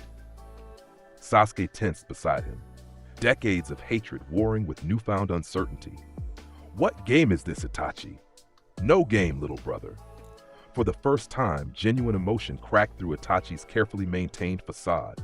"A truth I had hoped to take to my grave, allowing you to rebuild the Uchiha name untainted by its darkest chapter." What emerged through careful questioning was a narrative fundamentally different from what Sasuke had believed for years. Itachi revealed the truth of the planned Uchiha coup, the impossible choice presented by Konoha's elders, and his decision to sacrifice his own soul and reputation to preserve both the village and his brother's life. "I chose to become a villain," Itachi explained, coughing slightly as evidence of the illness Naruto had already perceived. "Better that you hated one man than learned how your clan had fallen to ambition and how the village leaders had responded with expedient cruelty." This revelation struck Sasuke with the force of physical blows, each word dismantling the foundation of hatred upon which he had built his identity. Yet the breathing techniques Naruto had taught him provided unexpected resilience, his controlled respiration preventing emotional overwhelm that might otherwise have consumed him. "Why reveal this now?" Sasuke demanded, his voice hoarse with suppressed emotion. "Because circumstances have changed," Itachi replied, his gaze shifting to Naruto. "The emergence of the breathing techniques offers possibilities I hadn't foreseen. And because Akatsuki moves toward goals, even I cannot countenance the capture of all Biju for a purpose more terrible than you realize." The conversation that followed provided crucial intelligence about Akatsuki's true leader, not Pain, as most believed, but a masked figure claiming to be Madara Uchiha, possessing knowledge and abilities that should have been impossible for any living shinobi. Most significantly, Itachi confirmed what Jiraiya's intelligence had suggested. Akatsuki's ultimate goal wasn't simply weaponizing the Biju, but implementing an ancient technique called the infinite Tsukuyomi, designed to trap the entire world in permanent genjutsu. A false peace achieved through universal delusion, Itachi explained grimly. The antithesis of true understanding that the breathing techniques represent. As their unprecedented conversation continued, Naruto noticed Itachi's deteriorating physical condition. The elder Uchiha's breathing had become labored, his complexion increasingly pallid, despite his efforts to maintain composure. "You're dying," Naruto stated directly, perceiving not just physical symptoms but the spiritual currents underlying them. Not just illness, but deliberate chakra depletion through sustained techniques. Itachi's slight nod confirmed this assessment. "I extended my life through various methods, determined to fulfill one final purpose, facing Sasuke in combat that would allow him to reclaim his honor by defeating the clan killer. And transfer your eyes to prevent his blindness from Mangekyo overuse," Naruto added, perceiving the intricate contingency planning in Itachi's chakra pathways. This level of perception visibly surprised even the elder Uchiha. The transparent world technique has evolved significantly in your hands. What followed was unprecedented. Naruto proposed an alternative to Itachi's planned sacrificial death. Using a specialized breathing technique developed during his training journey, he offered to temporarily stabilize Itachi's condition, allowing for proper medical treatment rather than staged defeat. "Your death serves neither justice nor practical purpose," Naruto argued. "The intelligence you possess about Akatsuki is invaluable, and Sasuke deserves a living brother rather than a convenient martyr." The healing technique Naruto demonstrated, solar restoration breathing, utilized principles similar to what he had shown Orochimaru at Tenchi Bridge. Rather than forcing unnatural recovery, it harmonized existing chakra flow to optimize natural healing processes. Combined with Hinata's medical knowledge enhanced by water-breathing techniques, it created immediate improvement in Itachi's condition. "This isn't permanent healing," Hinata explained professionally as she monitored his stabilizing vital signs. "But it creates a window for proper treatment of the underlying conditions." Sasuke had remained largely silent during this unexpected development, processing revelations that upended his life's purpose. When he finally spoke, his voice carried carefully controlled emotion. "All these years of hatred, of single-minded pursuit of strength to kill you." He met his brother's gaze directly. "Was any path ever available to us besides tragedy? I ask myself the same question every day," Itachi replied softly. "I found no answers, only increasingly difficult choices." This moment of genuine connection between brothers created space for Naruto to propose the next critical step, returning to Konoha with Itachi, not as prisoner but as intelligence asset with critical knowledge about Akatsuki's plans. "Tsunade-sama needs to hear this directly," Naruto argued. "The threat of infinite Tsukuyomi changes our entire strategic approach." The journey back to Konoha was tense with unresolved emotions and practical concerns. Itachi's status, officially an S-rank missing nin responsible for clan genocide, made his return politically complex even with Team 7's escort. Yet the intelligence he possessed about Akatsuki's true goals represented strategic value that transcended conventional categorization.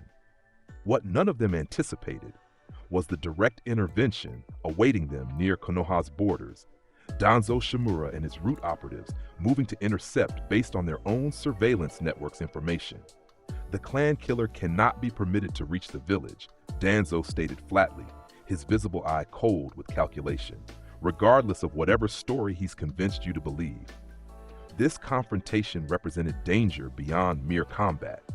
Danzo possessed knowledge about the Uchiha massacre that could destabilize Konoha's political structure if revealed improperly.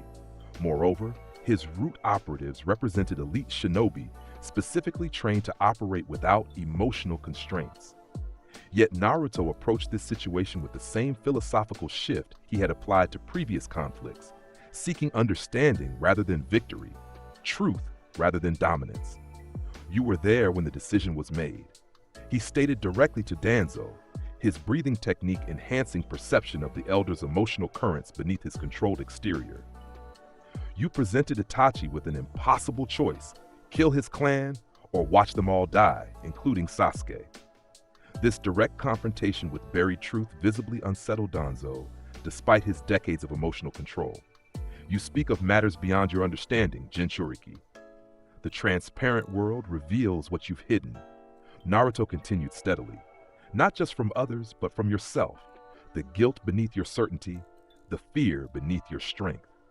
While this exchange continued, Sasuke studied Danzo with newly awakened perception. The breathing techniques had enhanced his Sharingan's analytical capacity beyond mere copying of techniques, allowing him to perceive chakra distortions that would otherwise remain hidden. Your right arm, Sasuke stated suddenly. It contains multiple Sharingan embedded in the flesh, my clan's eyes harvested like crops. This revelation shifted the confrontation's dynamic instantly. Danzo's expression hardened as he realized the extent of perception he faced. Not just Naruto's breathing-enhanced insight, but Sasuke's evolved Sharingan analysis. What might have escalated to lethal combat was interrupted by the arrival of additional Konoha forces, led not by conventional Anbu, but by Tsunade herself, accompanied by Jiraiya and select Jonin, including Kakashi. "Stand down, Danzo," the Hokage commanded, her tone permitting no argument. "Whatever operation you've initiated ends now." The political maneuvering that followed demonstrated Tsunade's strategic acumen beyond medical or combat spheres. Rather than permitting a public confrontation that would destabilize the village, she established a secure protocol for debriefing Itachi while investigating Danzo's unauthorized activities through proper channels. "The truth will emerge," she informed both parties, but in a manner that serves Konoha's stability rather than individual agendas. This resolution, while imperfect, created space for addressing long-buried injustices without sacrificing village security.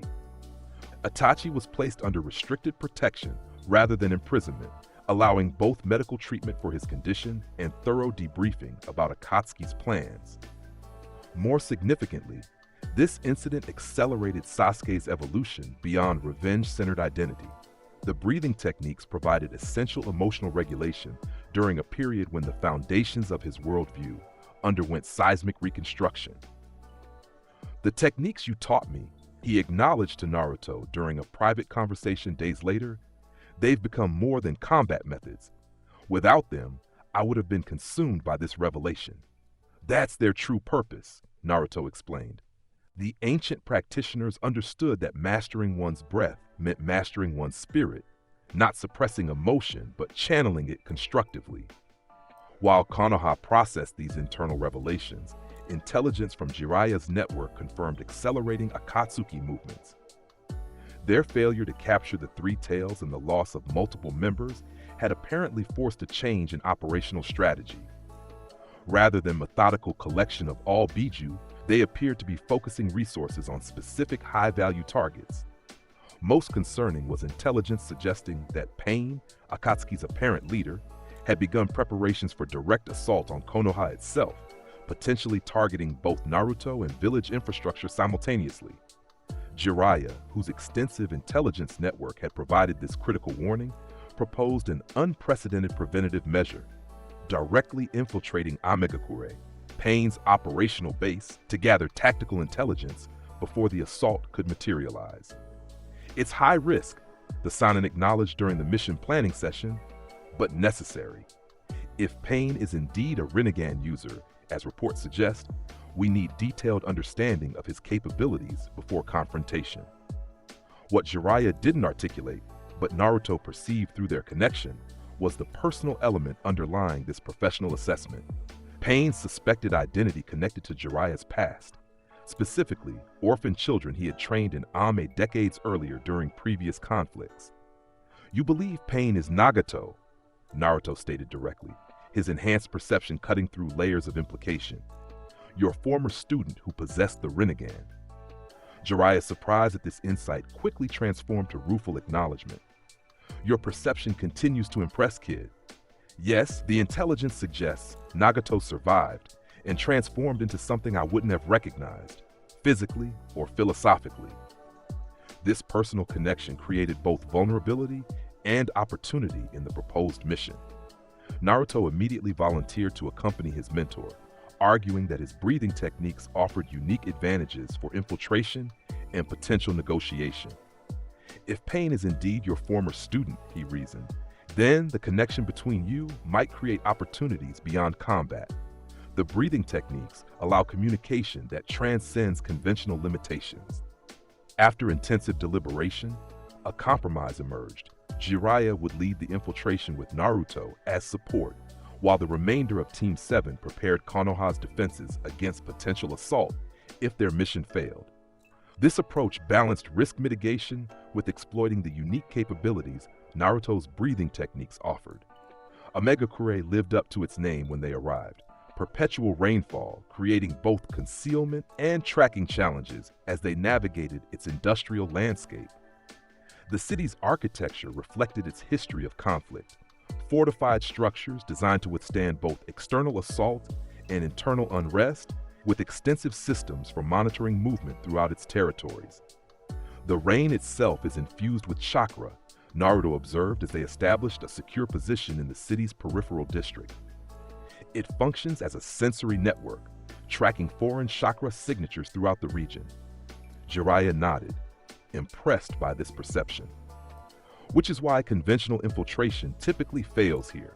We'll need to adapt our chakra signatures to match local patterns, a technique I developed during previous operations in this region.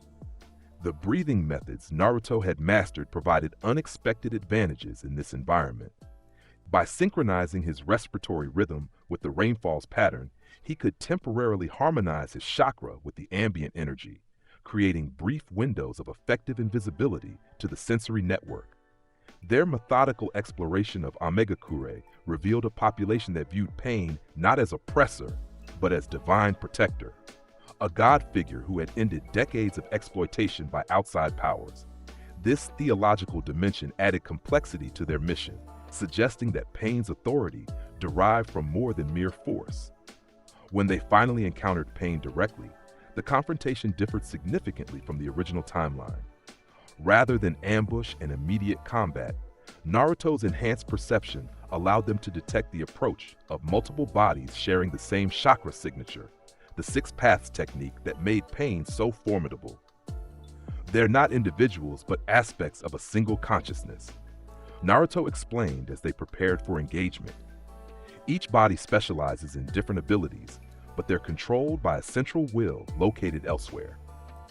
This tactical insight proved crucial when the confrontation began.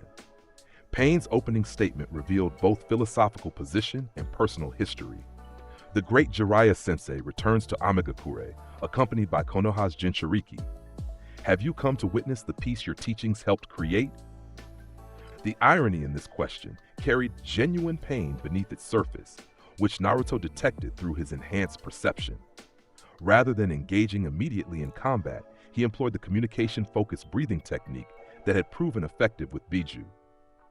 Nagato, he addressed the consciousness behind the bodies directly. Your path began with genuine desire for peace. What transformed that desire into its current form? This direct address to the hidden controller rather than the visible bodies visibly surprised Pain. The Deva Path, serving as primary spokesperson, paused before responding. You see more than expected, Jinchuriki. Few recognize that these six paths are merely extensions rather than my true form. What followed was unprecedented. Philosophical dialogue interspersed with tactical probing as both sides assessed capabilities while articulating worldviews. Jiraiya, recognizing the unique opening Naruto's approach had created, adapted to supporting role rather than leading the engagement. Your breathing techniques, Pain observed after witnessing Naruto evade attacks that should have been unavoidable, they resemble ancient methods I discovered in scrolls from Uzushio-gakure, your mother's homeland and mine. This connection to shared Uzumaki heritage created unexpected resonance between opponents. Through carefully maintained breathing rhythm, Naruto established the same type of perceptual bridge he had created with Gaara years earlier, a momentary sharing of emotional experience that transcended verbal communication. Through this connection, he glimpsed Nagato's journey, the orphan child taught ninjutsu by Jiraiya, the loss of his friend Yahiko, the gradual transformation of idealism into calculated cruelty justified as necessary sacrifice. Simultaneously, Nagato experienced Naruto's development, the isolation of childhood, the discovery of purpose through connection, the breathing techniques that offered alternatives to the cycle of hatred.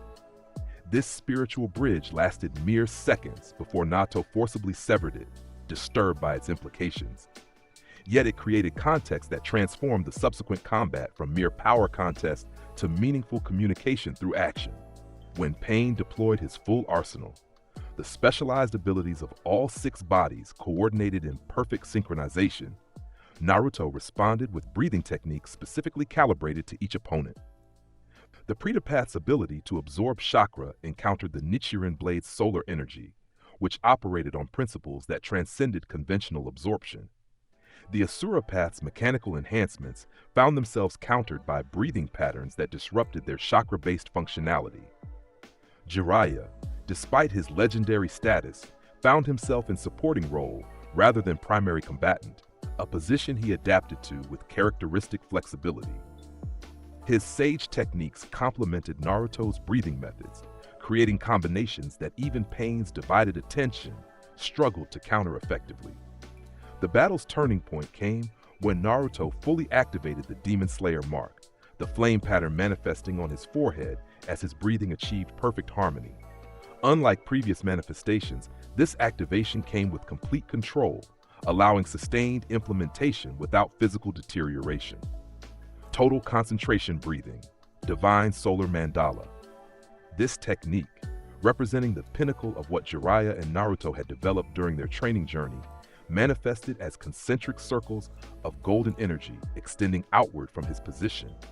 Unlike conventional area effect techniques that simply damaged everything within range, the mandala created differentiated effects based on the spiritual nature of what it contacted. For Pain's bodies, artificially animated through chakra receivers, the technique disrupted the connection to their controller rather than destroying the vessels themselves. For Jiraiya, caught within the technique's radius, it provided healing and chakra replenishment rather than damage. Most significantly, the mandala extended its influence beyond immediate physical space, following the chakra connections to their source, Nagato's true location, hidden within Amegakure's industrial district. When Naruto and Jiraiya reached this concealed chamber, they found not the godlike figure Pain projected to his followers, but an emaciated man dependent on mechanical support systems. Nagato's physical form severely compromised by the chakra demands of maintaining 6 separate bodies simultaneously. Their confrontation in this inner sanctum transcended conventional combat. Through the transparent world perception, Naruto addressed not just Nagato's stated philosophy, but the emotional currents underlying it. The grief for Yako that had never properly healed, the idealism corrupted by expedient choices, the genuine desire for peace that remained buried beneath layers of tactical calculation.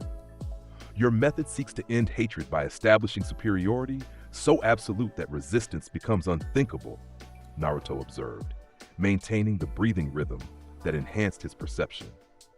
But that approach recreates the very dynamic that caused your suffering, the strong imposing their will upon the weak. Beside Nagato stood Konan, whose paper techniques remained poised for defensive action, while her expression reflected conflicted loyalty. Through her, Naruto glimpsed additional dimensions of this complex history, her devotion to both Yahiko's memory and Nagato's survival, her submerged doubts about their current methodology. The conversation that unfolded in this hidden chamber echoed across philosophical boundaries that typically remained unchallenged in shinobi conflicts. Jiraiya, witnessing his former student's evolution and current condition, contributed not accusations but context, reminders of initial purposes that had become obscured through trauma and pragmatic compromise. The breathing techniques you recognized, Naruto explained during this exchange, they represent an approach that predates the hidden village system. They focus not on controlling or dominating nature, but harmonizing with it, including human nature. This alternative philosophical framework gradually penetrated Nagato's carefully constructed worldview. The Rinnegan's godlike power had reinforced his conviction that peace required absolute authority, yet Naruto's breathing techniques demonstrated efficacy without domination, strength that enhanced rather than subjugated. The resolution differed fundamentally from the original timeline. Rather than sacrificing himself to revive Konoha's fallen through the outer path technique, Nagato agreed to suspend Akatsuki's operations pending deeper consideration of alternative approaches. This compromise fell short of complete conversion, but created critical breathing space for diplomatic initiatives. More significantly, their encounter established direct communication channel between Konoha and Amegakure, outside conventional diplomatic frameworks. Conan, whose perspective had been shifted by witnessing the exchange, would serve as intermediary, while Nagato reassessed foundational assumptions. As they departed Amegakure, mission technically successful though with outcomes different than anticipated, Jiraiya reflected on the experience with characteristic blend of wisdom and humor. "When I took you as student," he told Naruto as they traveled through rain-soaked countryside, "I expected to teach you, not watch you upend philosophical frameworks that have governed shinobi conflicts for generations." Naruto smiled, the Demon Slayer mark having faded from his forehead, though its effect on his chakra pathways remained evident to those with perceptive abilities. The breathing techniques simply offer alternatives to patterns we've accepted as inevitable. Whether those alternatives lead to better outcomes depends on choices we all make. Their return to Konoha brought both relief and strategic recalibration. The intelligence gathered about Pain's capabilities and current hesitation allowed for defense preparations without immediate crisis response. More importantly, the established communication channel with Amegakure created potential for diplomatic resolution that hadn't existed previously. Yet, even as this mission concluded successfully, new intelligence emerged about accelerated movements from other Akatsuki members, particularly the masked figure claiming to be Madara Uchiha, whose operations had intensified following the disruption of Pain's assault plans. Itachi, whose health had stabilized under Tsunade's specialized treatment, provided crucial context about this masked figure during secure debriefing sessions. His knowledge suggested that while the individual might not be Madara himself, he possessed abilities and knowledge that connected directly to the legendary Uchiha's legacy. "He controls the extraction process for Biju," Itachi explained, his voice stronger than during their initial encounter, though still carrying evidence of chronic condition. Without his specialized space-time techniques, Akatsuki's entire methodology becomes unworkable. This intelligence shifted strategic priorities toward identifying and countering this masked figure, rather than focusing exclusively on Pain's suspended operations. Team 7, with Itachi providing advisory support under carefully monitored conditions, began developing countermeasures specifically targeting space-time manipulation techniques. During this period, Naruto's relationship with Hinata continued deepening beyond mere romantic attachment to genuine partnership. Their complementary breathing techniques created foundation for understanding that transcended conventional communication, while their shared commitment to village security provided practical focus for their connection. One evening, as they trained together in a secluded field outside the village, Naruto made a decision that would formalize this evolving relationship. Drawing the Nichiren blade, which responded to his intent with subtle golden illumination, he carefully carved a symbol into the bark of an ancient oak that had witnessed generations of Konoha shinobi training beneath its branches. The symbol combined elements from Uzumaki spiral patterns with stylized flame motifs reminiscent of the Hyuga clan's traditional designs, a visual representation of their complementary natures, harmonized through shared purpose. In the tradition of the ancient breath warriors, Naruto explained as Hinata traced the carved pattern with gentle fingers, this represents formal commitment, not just between individuals but between philosophical approaches, the solar and flowing styles, fire and water, complementing rather than opposing. Hinata's response carried the quiet certainty that had replaced her childhood hesitation, a promise of harmony rather than dominance, of balance rather than power. "Yes, Naruto-kun, I accept this commitment with my whole heart." Their moment of connection was witnessed by moonlight filtering through ancient branches, a private ceremony that nonetheless carried significance beyond personal happiness. The breathing techniques they had mastered separately and enhanced together represented philosophical approach with implications extending far beyond individual relationships. As summer transitioned toward autumn, intelligence networks throughout the elemental nations reported increasing disturbances in regions traditionally considered stable. Natural disasters with unusual chakra signatures, civilian populations experiencing mass hallucinations, animal migrations disrupting established patterns, all suggesting fundamental disruption in the world's natural balance. When representatives from multiple nations requested summit meeting to address these concerning patterns, the five Kage gathered for unprecedented direct consultation. Tsunade, recognizing the potential significance of these developments, included Naruto in Konoha's delegation, an unusual choice given his technical rank, but justified by his unique perceptive abilities. The summit location in the Land of Iron provided neutral territory, traditionally overseen by samurai rather than shinobi, reducing potential for political maneuvering through home field advantage. As delegations from all five major villages converged, the tension between historical animosities and current shared concerns created volatile diplomatic environment. Gaara, representing Tsunagakure as its Kazekage, provided natural ally for Konoha's perspective.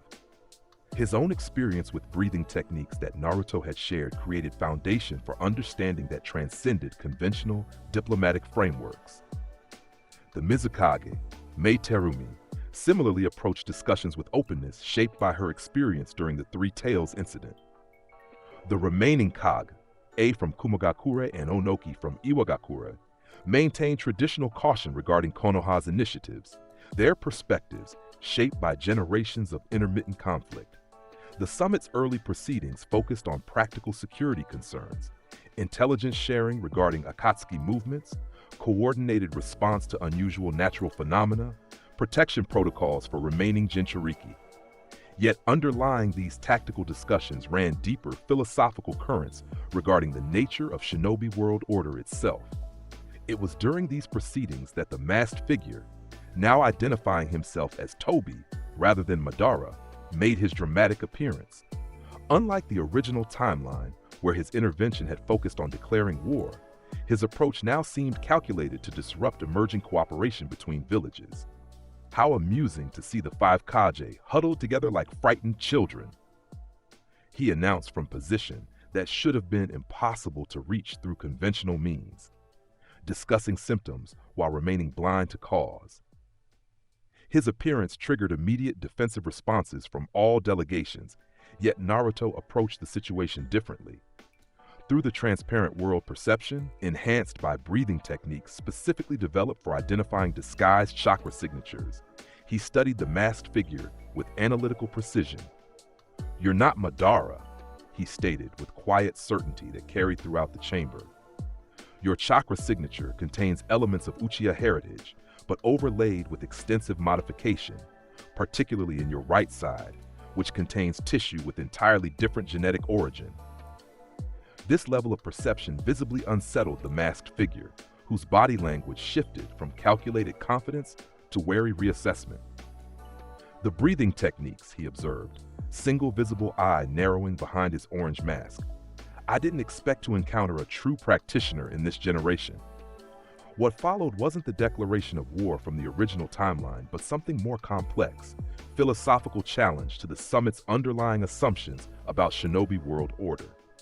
Toby articulated perspective that identified fundamental flaws in the village system itself, citing endless cycles of conflict despite periodic peace agreements. "Your breathing techniques," he addressed Naruto specifically, "originated in age before hidden villages, before shinobi became mere tools for national interests. Their practitioners understood that true harmony requires transcending artificial divisions entirely." This unexpected philosophical alignment with aspects of the breathing technique's original purpose created momentary uncertainty among the gathered leaders. Naruto, however, perceived the manipulative intent beneath superficial ideological similarity. "The breathing techniques seek harmony through understanding differences, not eliminating them," he countered, maintaining perfect respiratory control despite the tension permeating the chamber. "Your infinite Tsukuyomi doesn't create genuine peace, but merely simulation that satisfies your control needs." This direct reference to Toby's ultimate plan, information that shouldn't have been accessible to Konoha representatives, visibly disrupted the masked figure's calculated approach. His subsequent attempt to recruit the assembled Kaga to his vision through elaborate historical exposition met with unified rejection. Most significantly, this confrontation demonstrated unprecedented cooperation between villages traditionally positioned as rivals or outright enemies. The Raikage, whose brother had been targeted by Akatsuki, found himself aligned with Tsunade despite historical Kumo-Konoha tensions. Onoki, despite his advanced age and traditional pragmatism, rejected Tobi's offered solution as fundamental violation of human dignity. When Tobi departed, his recruitment effort having failed more comprehensively than anticipated, he left behind not declaration of war, but ominous promise. What cannot be achieved through persuasion will be accomplished through demonstration. When the moon reflects the infinite Tsukuyomi, philosophical objections will become irrelevant. This threat catalyzed the summit's most significant outcome, formal alliance between all 5 major villages against Akatsuki's objectives. Unlike traditional shinobi coalitions formed through pragmatic self-interest, this alliance incorporated philosophical dimension, articulated through Naruto's breathing-enhanced perspective, respect for differences, while acknowledging shared vulnerability. The shinobi alliance formed during this summit represented unprecedented cooperation across traditional boundaries. More than mere military coalition, it established integrated command structure, drawing on each village's specialized capabilities while mitigating historical rivalries. As preparations accelerated for potential large-scale conflict, Naruto found himself in unexpected position, not just combatant, but philosophical touchstone, whose breathing techniques provided framework for cooperation that transcended tactical necessity. The techniques he had learned from Hinokami, enhanced through Jiraiya's guidance and his own innovation, became subject of formal instruction programs for selected shinobi from all allied villages. Sasuke, whose perspective had evolved dramatically since learning the truth about Itachi and the Uchiha massacre, contributed critical insights to these preparation efforts. His Sharingan, enhanced through breathing techniques, provided analytical capabilities that complemented Naruto's more intuitive perception. Together with Hinata's Byakugan and Sakura's medical expertise, Team 7 established core around which much of the Alliance's specialized capabilities organized. When intelligence confirmed that Tobi had accelerated plans for implementing the infinite Tsukuyomi, utilizing Biju already captured by Akatsuki, the Alliance faced strategic decision point. Conventional approaches would have focused on defensive fortification and counterattack preparation. Yet Naruto proposed more proactive alternative. The breathing techniques allow communication with Biju in ways traditional shinobi arts cannot, he explained during high-level strategy session, including representatives from all 5 villages. Rather than simply defending against extraction, we should actively liberate those already captured, disrupting the entire methodology. This unprecedented approach required capabilities beyond conventional military operations. Drawing on intelligence provided by reformed Akatsuki members, particularly Itachi, and through indirect channels, Konan, the Alliance identified location where captured Biju were being held prior to full implementation of the Ten Tails Resurrection Plan. The operation that followed demonstrated revolutionary approach to conflict resolution. Rather than massive military assault focusing on enemy elimination, specialized teams utilized breathing techniques adapted for specific objectives: barrier disruption, Biju communication, chakra chain neutralization. Naruto, serving as central coordinator for this operation, maintained connection with multiple teams through breathing-enhanced perception that transcended conventional communication limitations. His ability to perceive chakra disturbances across vast distances provided real-time intelligence that allowed adaptive response to changing conditions. When Alliance forces reached the secured facility containing extracted Biju chakra, they encountered defense systems unlike any previously documented. Conventional space-time barriers overlaid with sealing techniques created multi-layered protection that would have been impenetrable through standard approaches.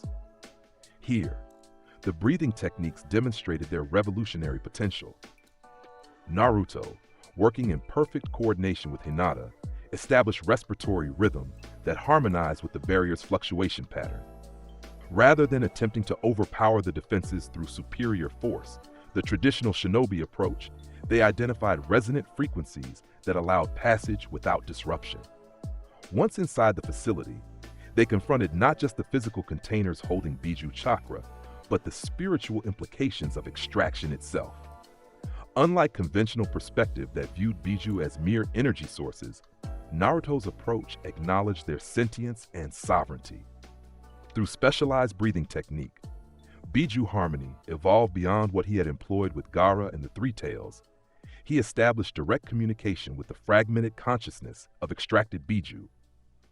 What emerged through this communication transformed the operation's nature entirely. The Biju, traditionally viewed as destructive forces requiring containment, reveal perspective shaped by centuries of mistreatment and exploitation. Their aggression toward humans stemmed not from inherent malevolence, but from consistent historical pattern of being valued only as weapons. You're the first human in generations to address us as equals rather than tools. The Four Tails, Sangoku, communicated through the breathing established connection, the first to ask rather than demand. This unprecedented dialogue created possibility unimaginable in conventional shinobi operations. The Biju themselves became active participants in disrupting Akatsuki's plans rather than merely objectives to be secured. Their cooperation provided insights into the extraction methodology that allowed precision countermeasures rather than brute force opposition.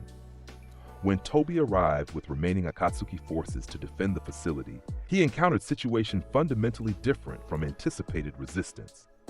Rather than conventional combat focused on territory control, he faced coordinated operation that had already achieved its primary objective, establishing cooperative relationship with the Biju themselves. Impossible, the masked figure assessed, visible eye widening as he witnessed Biju chakra responding to Naruto's breathing techniques rather than extraction apparatus. The Biju cannot be reasoned with. Their nature is fundamentally chaotic. Their nature is what we've made it through centuries of mistreatment, Naruto countered, maintaining the breathing rhythm that sustained communication across conventional boundaries.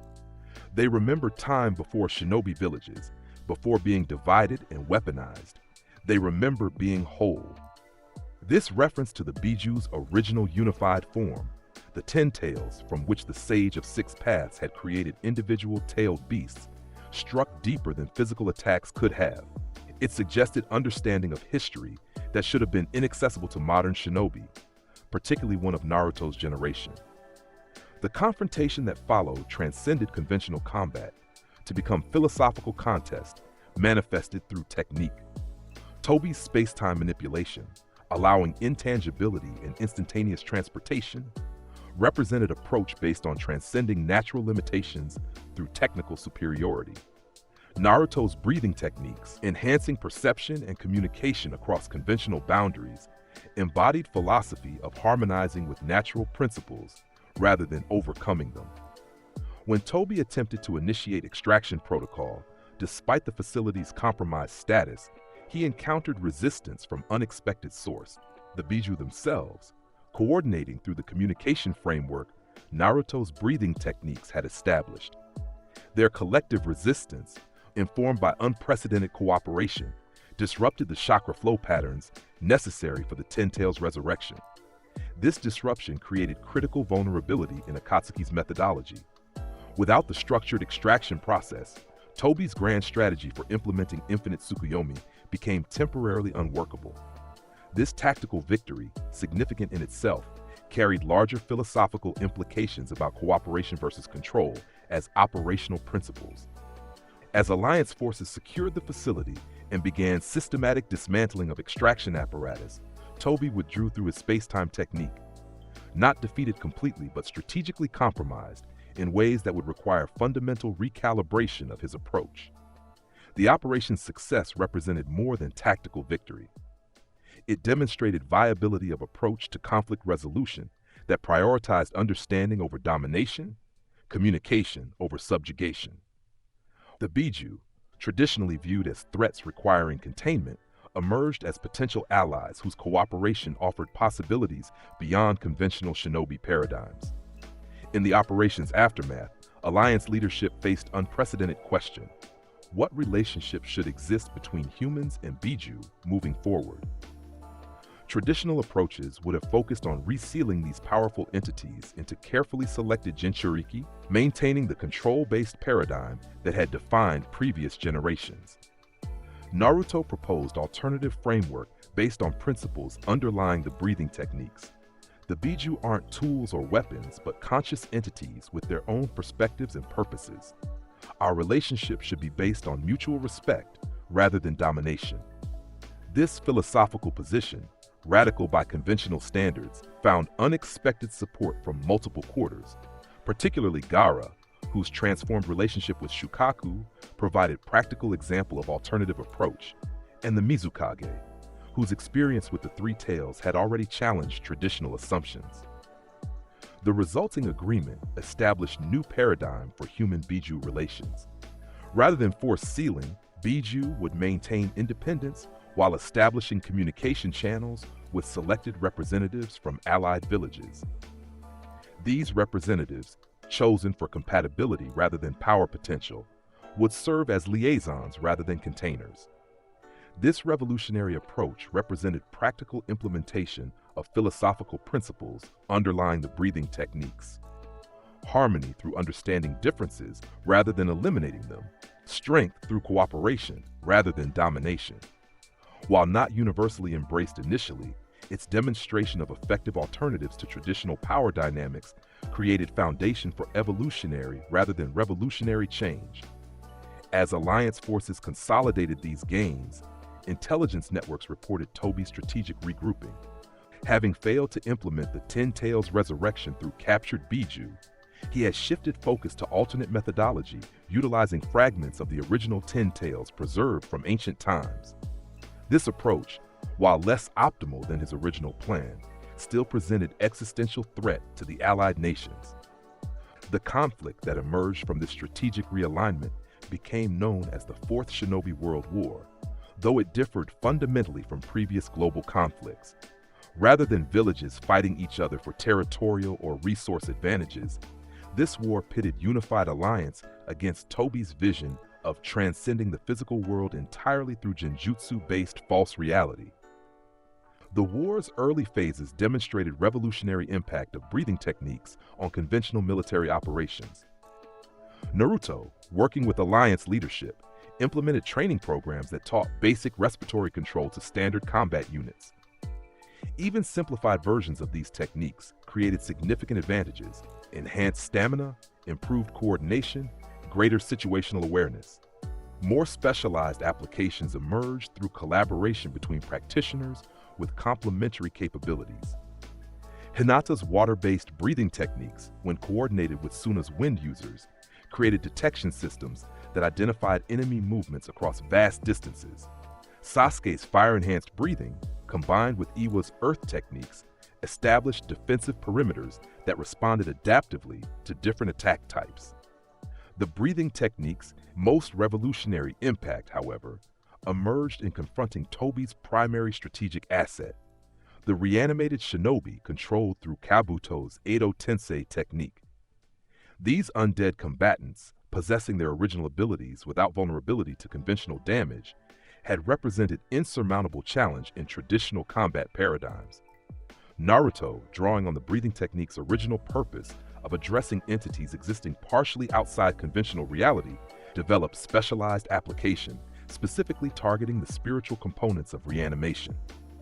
The Nichiren blade, designed to affect spiritual corruption, proved particularly effective against the chakra bonds maintaining consciousness within artificially reconstructed bodies. Total concentration breathing, soul liberation. This technique, representing evolution beyond combat applications to spiritual healing, didn't destroy reanimated shinobi, but rather disrupted the control mechanisms binding their consciousness to Kabuto's will. The Nichiren blade, channeling solar energy generated through perfect breathing, severed artificial constraints while preserving the individual's essential nature. Shinobi, freed through this technique, retained consciousness and abilities, but with restored autonomy that allowed them to act according to their true nature rather than external control. This outcome created an unprecedented situation where legendary figures from previous generations, including the former Hokage, provided not just combat support, but wisdom accumulated through lifetimes of experience. Hashirama Senju, first Hokage and founder of Konoha, expressed particular interest in the breathing techniques after experiencing their effects firsthand. These methods resemble practices I encountered during the Warring States period, he observed, before standardized ninjutsu became predominant. We considered them impractical for mass implementation due to training requirements, but their potential was undeniable. This historical context provided crucial validation for the breathing technique's revolutionary potential. If even the legendary god of shinobi had recognized their value, yet practical considerations had limited their adoption, then current implementation represented not innovation, but rediscovery of approaches that had been set aside for expedience rather than ineffectiveness. As the conflict expanded across multiple fronts, Naruto found himself increasingly functioning as nexus rather than merely powerful combatant.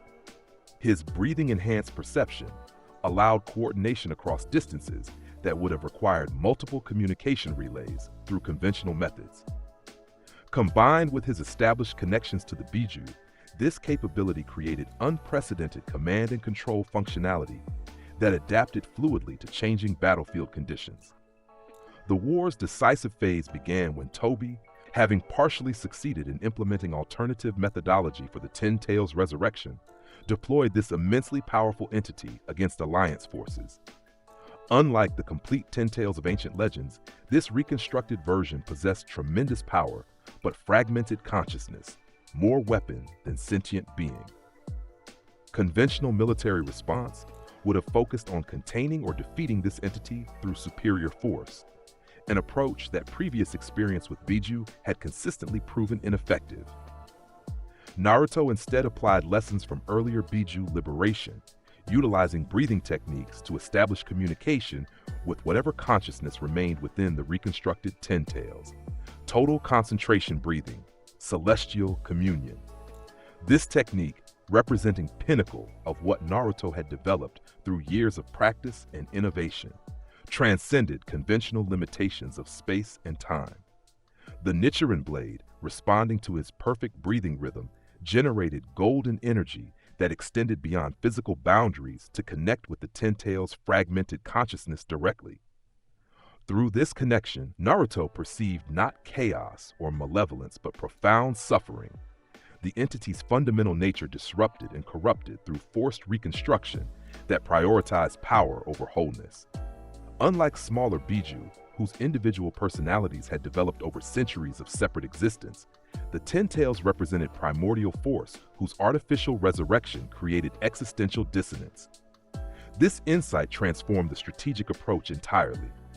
Rather than attempting to defeat or contain the Ten Tails through conventional means, Naruto proposed healing its fractured nature, addressing cause rather than symptoms of its destructive manifestation. The method required unprecedented cooperation across traditional boundaries. All allied shinobi with medical training, coordinated through Sakura and Tsunade's expertise, contributed to systematic analysis of the entity's chakra structure. Hinata's water-based breathing techniques, perfectly complementing Naruto's solar approach, created circulation system that distributed healing energy throughout the Ten Tails' massive form. Most significantly, the liberated Biju themselves participated in this healing effort, each contributing aspects of their individual nature that had originally derived from the primordial entity. Through Naruto's breathing established communication framework, they coordinated this contribution with precision that would have been impossible through conventional methods. The process unfolded across hours of sustained effort, during which Alliance forces maintained defensive perimeter against Toby's attempts to disrupt the procedure. Sasuke, whose Sharingan had evolved through incorporating breathing techniques, proved particularly effective in countering the masked figure's space-time manipulation abilities. When the healing reached critical threshold, something unprecedented occurred. The Ten Tails' consciousness achieved sufficient coherence to assert its own nature independent of external control.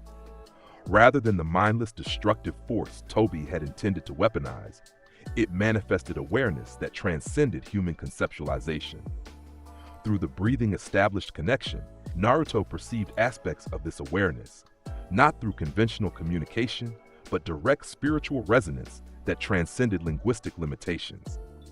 What emerged wasn't malevolence requiring containment, but ancient consciousness whose perspective encompassed millennia rather than human-scale timeframes.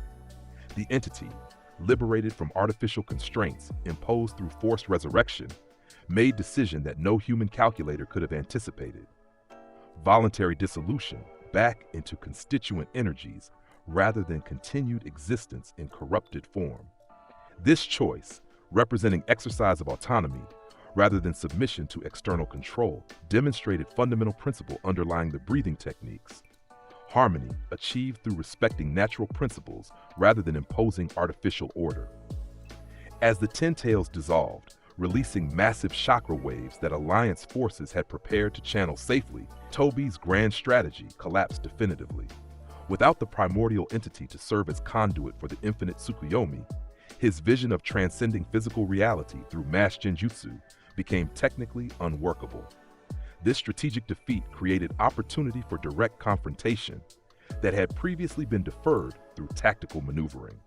Naruto, supported by Sasuke and Hinata, engaged Toby directly, while Alliance forces secured the dissolution process to prevent secondary exploitation of released energies. Their coordinated approach demonstrated years of complementary development. Naruto's solar breathing techniques providing offensive capability that transcended conventional limitations, Sasuke's Sharingan enhanced through breathing methods, tracking the masked figure's space-time manipulations, Hinata's Byakugan, and water-based techniques identifying and targeting structural vulnerabilities. The confrontation's critical moment came when Naruto, employing the transparent world perception at unprecedented depth, identified fundamental inconsistency in Toby's chakra signature, specifically emotional currents that contradicted his stated motivations. "Your actions aren't driven by conviction, but by grief," Naruto stated with quiet certainty that penetrated the masked figure's calculated persona. "Not ideological commitment, but personal loss you've never properly processed." This insight, striking at emotional foundation beneath tactical calculations, created momentary disruption in Toby's perfect coordination. Sasuke, recognizing the opening through his enhanced perception, executed precisely timed strike that shattered the orange mask concealing the figure's identity. The face revealed beneath wasn't Madara Uchiha as claimed, but Obito Uchiha, Kakashi's former teammate long presumed dead. This revelation transformed the confrontation's nature entirely, shifting from ideological opposition to personal reconciliation with profound historical implications. Through the breathing-enhanced perception, Naruto glimpsed the emotional architecture underlying Obito's transformation, how witnessing Rin's death had shattered his fundamental worldview, how Madara's manipulation had redirected that grief toward destructive purpose, how decades of committed action had constructed elaborate justification around core of unprocessed pain. Rather than exploiting this vulnerability through conventional attack, Naruto employed specialized breathing technique developed specifically for emotional healing. Solar breathing, dawn of understanding. This technique, channeling solar energy generated through perfect respiratory control, created perceptual bridge similar to what he had established with Gaara and Nato in previous encounters. Through this connection, Obito experienced emotional currents underlying Naruto's perspective. Not just intellectual arguments against the infinite Tsukuyomi, but visceral understanding of alternative approaches to addressing suffering. Simultaneously, Kakashi arrived at the confrontation site, having been directed there by Alliance coordination. His presence added crucial dimension to the emerging reconciliation, living connection to the shared past that Obito had attempted to transcend through increasingly elaborate justifications. What followed wasn't combat, but conversation, words given weight through shared experience rather than mere rhetoric. Obito, his calculated persona crumbling as long-suppressed emotions resurfaced, articulated the genuine pain underlying his decades-long commitment to the infinite Tsukuyomi. A world where promises aren't broken, where Rin still lives, where suffering becomes choice rather than inevitability. Naruto acknowledged this pain without condemning the response it had generated. Grief distorts perception when we haven't properly processed it. The breathing techniques don't eliminate suffering, but help us integrate it without being defined by it. This exchange, conducted while the war continued across multiple fronts, represented the breathing technique's most profound application, addressing root causes of conflict rather than merely managing its symptoms. Obito's gradual shift from opposition to reconsideration demonstrated not instantaneous conversion, but beginning of healing process with long-term implications. As this personal reconciliation unfolded, Alliance forces reported unexpected development, the appearance of the actual Madara Uchiha, resurrected through contingency protocols Obito had established but no longer supported.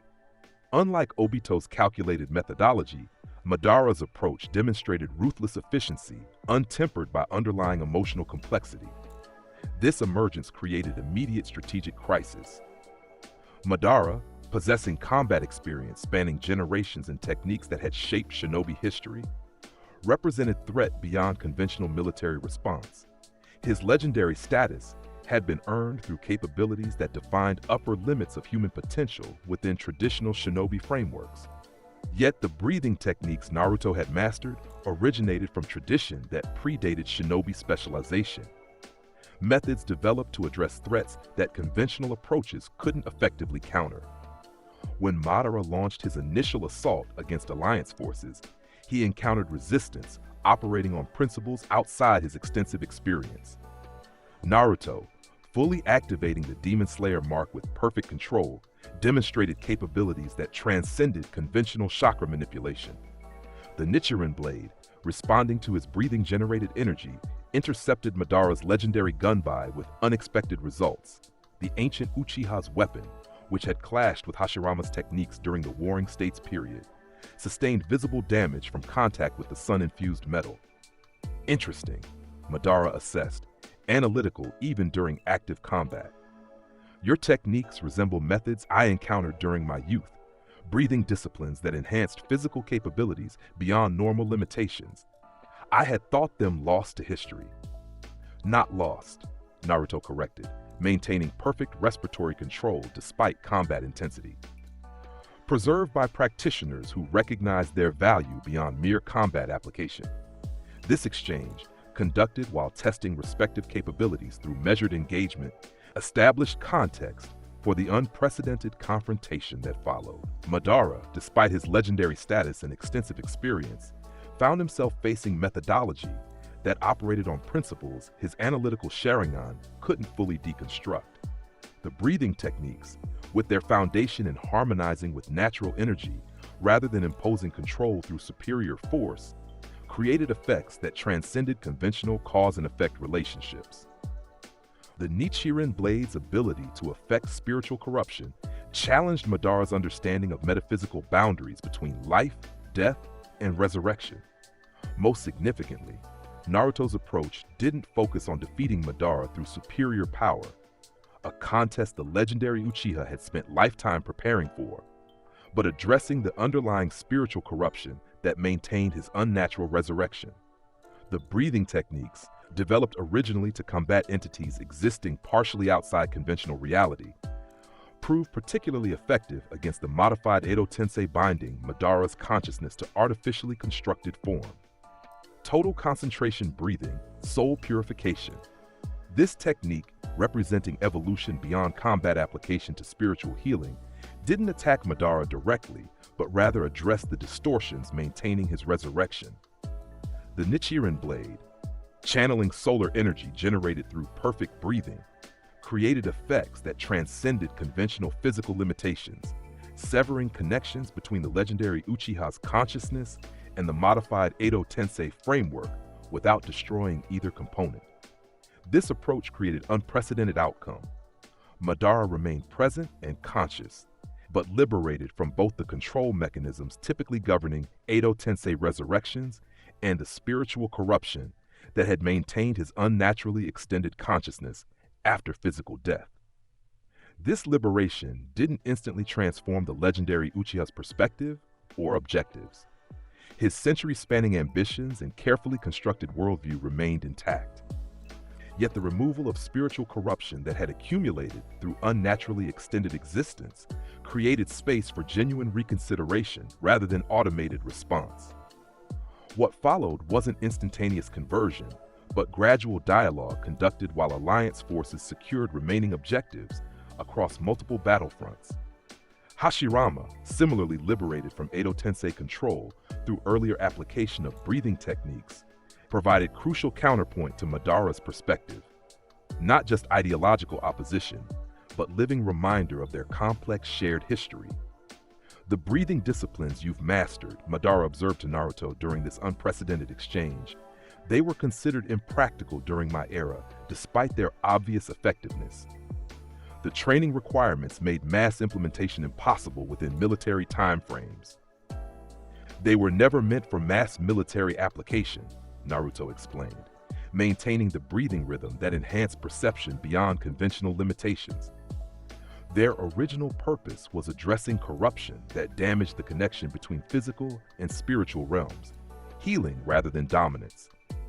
This philosophical context gradually penetrated Madara's carefully constructed worldview.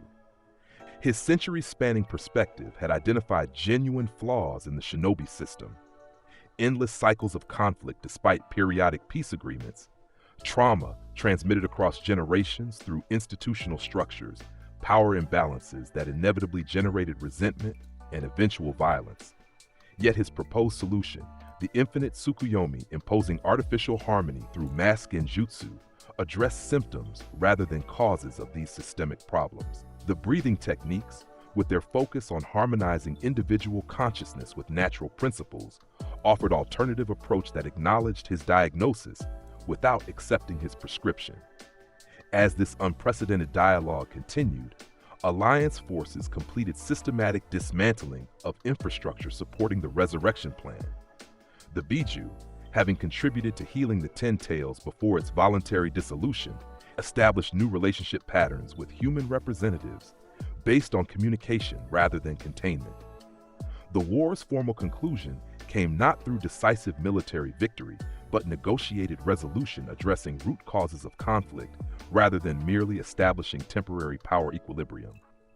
The five Kage, with support from liberated legendary figures, including former Hokage, established framework for evolutionary rather than revolutionary transition towards systemic improvement.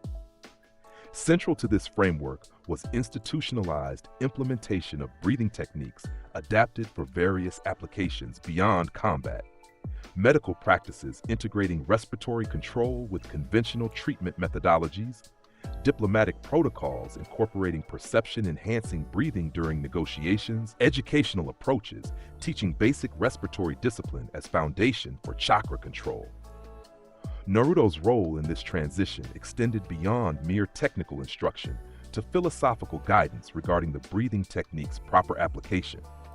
Rather than establishing hierarchical structure with himself at apex, the traditional approach to revolutionary methodologies, he emphasized distributed expertise developed through complementary specialization. Hinata's water-based breathing techniques provided foundation for medical applications that Sakura further developed through integration with Tsunade's existing methodologies. Sasuke's fire-enhanced breathing, combined with his evolved Sharingan perception, created analytical framework for identifying optimal implementation across diverse contexts.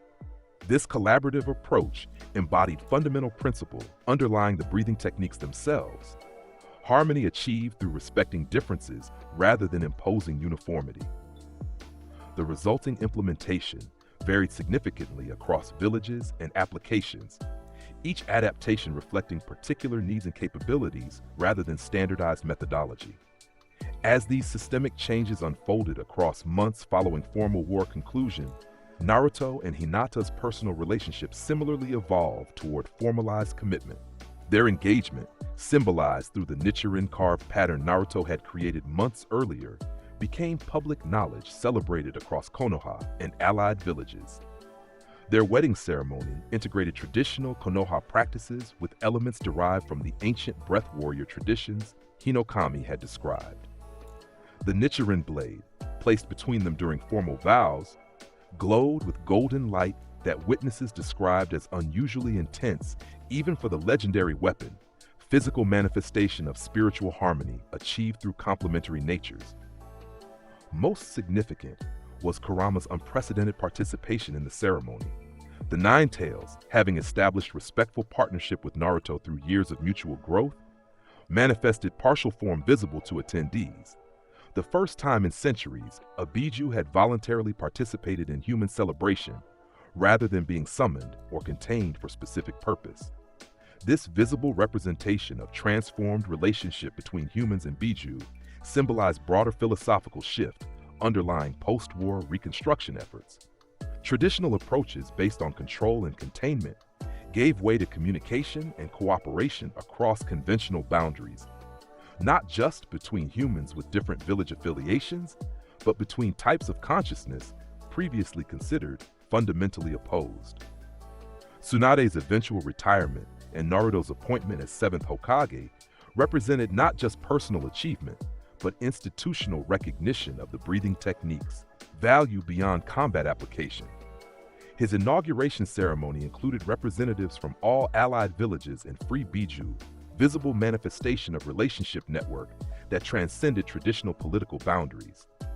As Hokage, Naruto implemented governance approach derived from breathing philosophy rather than conventional authority structures. Decision-making processes emphasize perception before action, understanding before judgment, cooperation before competition. The village council, previously dominated by clan representatives focusing on particular interests, evolved toward integrated advisory body where diverse perspectives contributed to comprehensive understanding.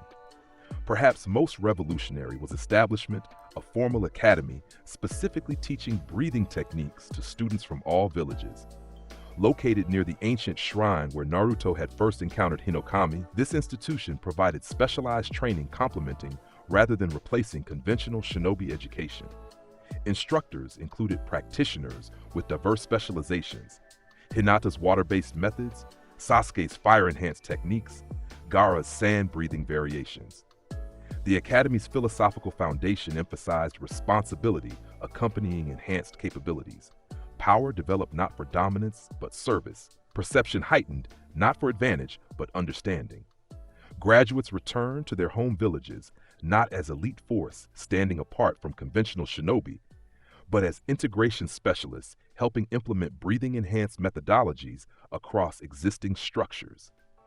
This evolutionary rather than revolutionary approach created sustainable transformation extending beyond individual lifetimes or particular political configurations. The breathing techniques, having demonstrated value across diverse applications, became integrated into shinobi culture, not as separate tradition, but complementary methodology enhancing existing practices. As years passed and new generations emerged, the integration deepened beyond conscious implementation to cultural foundation, influencing development across multiple domains. Medical practices incorporated respiratory control as standard element rather than specialized technique. Diplomatic protocols naturally included perception-enhancing breathing during negotiations. Educational approaches taught basic respiratory discipline alongside conventional chakra control. Most significantly, relationship patterns between humans and natural world evolved beyond exploitation toward genuine partnership. The Biju, having established communication channels with human representatives, provided insights from perspectives spanning centuries rather than decades. This expanded temporal framework influenced policy development regarding resource management, habitat preservation, and ecosystem maintenance. When Naruto and Hinata's children eventually entered academy age, they represented living embodiment of this integrated approach, natural breathing control complementing conventional chakra manipulation, enhanced perception, balanced with emotional intelligence, technical capability, guided by philosophical understanding. Their generation grew within cultural context where breathing techniques weren't revolutionary methodology, but established tradition with proven value across diverse applications.